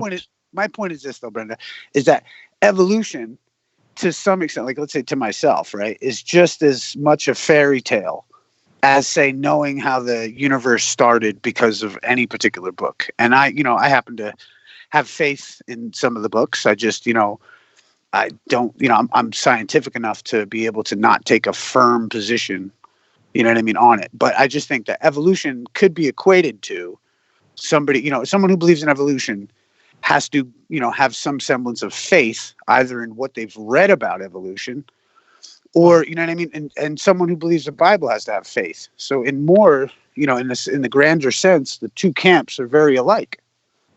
Well, no, because science isn't a fairy tale. Science is an explanation of how the world works based on our evidence and experiments. Are you a scientist? I'm not, no. So why would you say that you know that? Because these people are trustworthy. I have faith in them. Am I not trustworthy? You? As far as science goes, no. If I wanted... No, but you would be I would trust you to be able to perform music well. You are a good musician. Thank you. You are a good musician, so you are trustworthy as a musician. Well, as much as musicians can be trusted. All people and free people. Thank you very much for the $20 super chat there. Very much appreciated. No message, but thank you very much. Very, very, very much appreciated. Physicists and the biologists, because they have a track record of being right. Well, yeah. What about take I know we've done this before, and I know I've read this quote with you before. The on the scientific method with Alhazen, and he talks about the the scientific method and basically how to reject everything that you read, be an enemy of everything that you read, right? Right. That's how scientists work. A scientist, I've heard scientists say this too, that I've heard scientists say something, and I'm paraphrasing, every day when I go into the lab, I try to prove myself wrong. Right. But but how far do they, I wonder sometimes how far some of those quote unquote skeptics really try to prove things wrong. Yeah. Because it seems. That's why other people. That's why other people check their work. Well, then they submit it, and then other people try to prove them wrong. But Brenda, what gets me is like I've heard scientists speak on different matter or different subject matter, and what they do is they seem to always allude that the evidence suggests that it appears that it may be they never but then you have a certain group of people that come along and they take those postulations that the scientists have made and they try to say, we know what this is. Even though that the scientist has never said it, you have these true believers that just have taken what has been postulated and run with it. It's like some preacher who's got a hellfire and brimstone sermon going, and then some believer runs out and tells everyone who doesn't go to church that you're going to hell. It's the same kind of thing, and this is what gets me is that there is this connection, whether we see it or not. You see, I don't take knowledge to be absolute. So I take knowledge to be degrees of confidence. So in some things, I have a very high degree of confidence. So I could just make categorical statements. But with others, I might make more cautionary statements. So what caused... I can't think of it. I can't think of anything right now. I'll think of one. What about say gravity? Without high degree of confidence, very high degree. Okay, so but let's say going on the scientific premise of rejecting everything that we read. What do we really have to verify space-time and and Einstein? You know what I'm saying? And this is where you fall into this religious faith category. No, and this is why science is very much like a faith. It's not a faith in that. It doesn't mean that it might not be wrong. It doesn't mean that it's it doesn't mean that it's wrong. I'm just trying to say that to some extent there is an aspect of a faith going on. I would actually agree because I think faith is trust. Right. Fair enough. But other people think faith is just belief without evidence. And I think faith is belief based on evidence. And so then check this out. This is a common sort of conflict that I have with theists or Christians or other believers, is that they tend to equate faith as simply I just believe. Well, hold on though. I was just going to address this. Imagine someone like a father with their son. That to them is proof of the Creator, that there is a God. That love that they feel, that you know what I mean? That familial thing. Like these things are the things that verify for them and create trust for them to believe that there's a God. You know what I'm saying? That would be faith. That would be the faith of the religious kind, which is faith without evidence. And I think the evidence would be the kid and the love. But your love for your kid is just something that evolution has hardwired into you, so that you don't. Brenda. So you don't strangle him. So you don't strangle him when you catch him. When you catch him masturbating in the bathroom. Oh God, Brenda. Yo, hold on though. Look at like this though. The evidence to them is going to be like I said, like this. this kind of a love thing. And I just don't think that, like for you to just turn that into, this is just some chemicals in your brain because, so you don't hurt your kid because this is your progeny. And this like what a way to cheapen. But to me, that cheapens the whole thing. Like it cheapens the evidence. The evidence is the child and the love. And you're trying to say that this is meaningless, frivolous bullshit. Other than except, well, you're saying outside of personal development of your lineage, you're saying it's irrelevant. And you cheapen it when you say that. I'm saying that the faith of the type of faith, which is religious faith, fideistic faith, or fetistic faith, is belief without evidence. And the kind of faith I'm talking about with science is belief based on evidence. I believe in science because they are they are trustworthy. It's a matter of they're consistent and reliable and predictable. But so is let's say, and belief that your son is evidence of a creator is simply a belief based without evidence, is based on emotions. It's not based on evidence. It's based on your love. It's based on your love for the child, not on evidence. Right. No, but the evidence is the child. It's like, even like to the point of where it's like, when does life begin? Life doesn't begin; it continues. Okay, so it continues through each person. Do you think that abortion is murder? No, it isn't technically, because murder is an illegal killing. So and it's not illegal. So were the Nazis justified because it was legal? No, the Nazis were not justified. Okay, so I'll take it back to the simpler thing of like, when does life begin? For all of us, we are a continuation of our parents. But life began sometime 3.5 billion years ago in a small pool, of water, in a small pond. In a small pond, chemicals came together and self-assembled, and we can show that these chemicals can self-assemble. This is the Walt Disney religion. It's not a religion. This is speculative. This is speculative. It's not evolution, because evolution doesn't deal with the origin of life. Evolution takes life as a how about given. When does life begin? Let's say in the womb. Well, it doesn't, because the sperm and the egg are both alive. So it just continues. If you want to say your life as an individual, it's a gray area. And this is where we walk in. The sperm is alive. The egg is alive. Right. So abortion is murder. It's a killing. It's not murder. Murder is a legal concept. Okay, well, it's killing, and that's like it happens. That killing happens all the time. Women have little miscarriages all the time. The fertilized egg can fail to implant in the womb, or they can miscarry.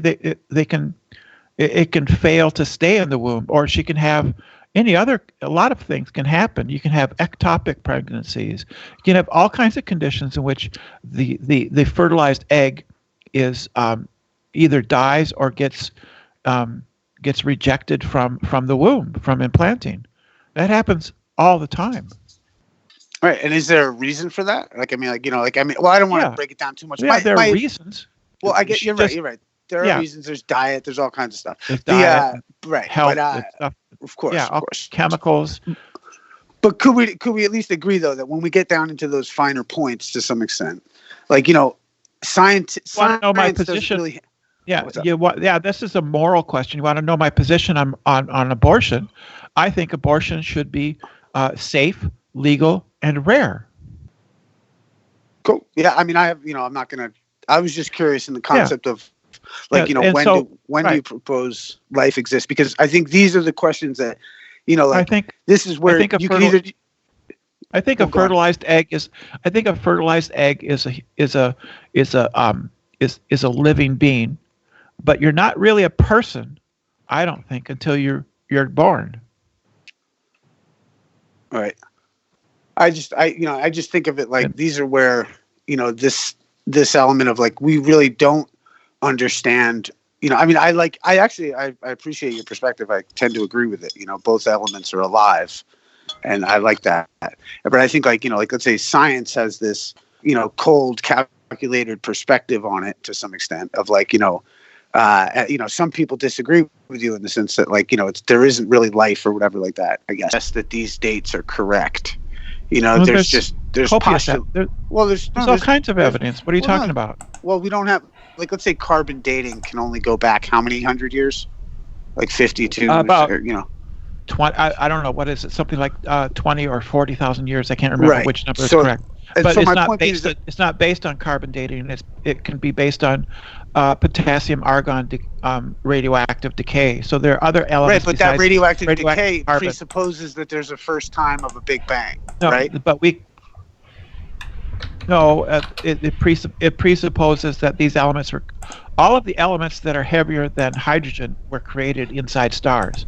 You were once this is where you sound like it sounds religious to me when you're saying that now I'm from the stars. Like, you know what I mean? This is where it gets like, I get why you might think that, but I could also understand why someone might take the approach and be have faith in religions. It sounds mythic, but it's actually a fact. The early universe. How can you confirm that though? You can't confirm it though.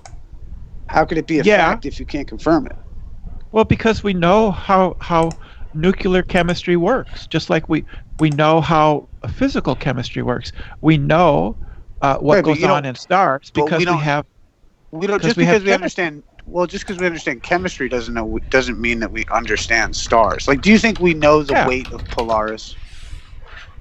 If possibly, if there's enough information to know its size and type of star, then we know how much it weighs. Right, but we can't know its true distance. We can't know exactly, like, we don't know those things. But yes, we can know those things. Well, we can estimate and guess and approximate, and we can create a language that's knowledge. That's knowing. That's knowing. We can. Hey guys, YouTube crashed there for some reason. I have no idea what went on, but the conversation was getting a little bit heavy and it's getting a little bit off topic, to be fair. It's not something that I really normally talk about, so I'd rather just try and keep it to the flat earth if possible. So I am going to wrap up. This will be the end of this show today. I'll speak to Isa and Brenda offline because they're actually getting into this right now. So rather than disturbing them, I'll just end the stream on the quiet. So thank you everybody for stopping by. I do appreciate that. It's a shame that the YouTube crashed for whatever reason. I have no idea why that happened. Everything else was working, but except for YouTube. Anyway, that'll do for now, and I will see you all in the next one.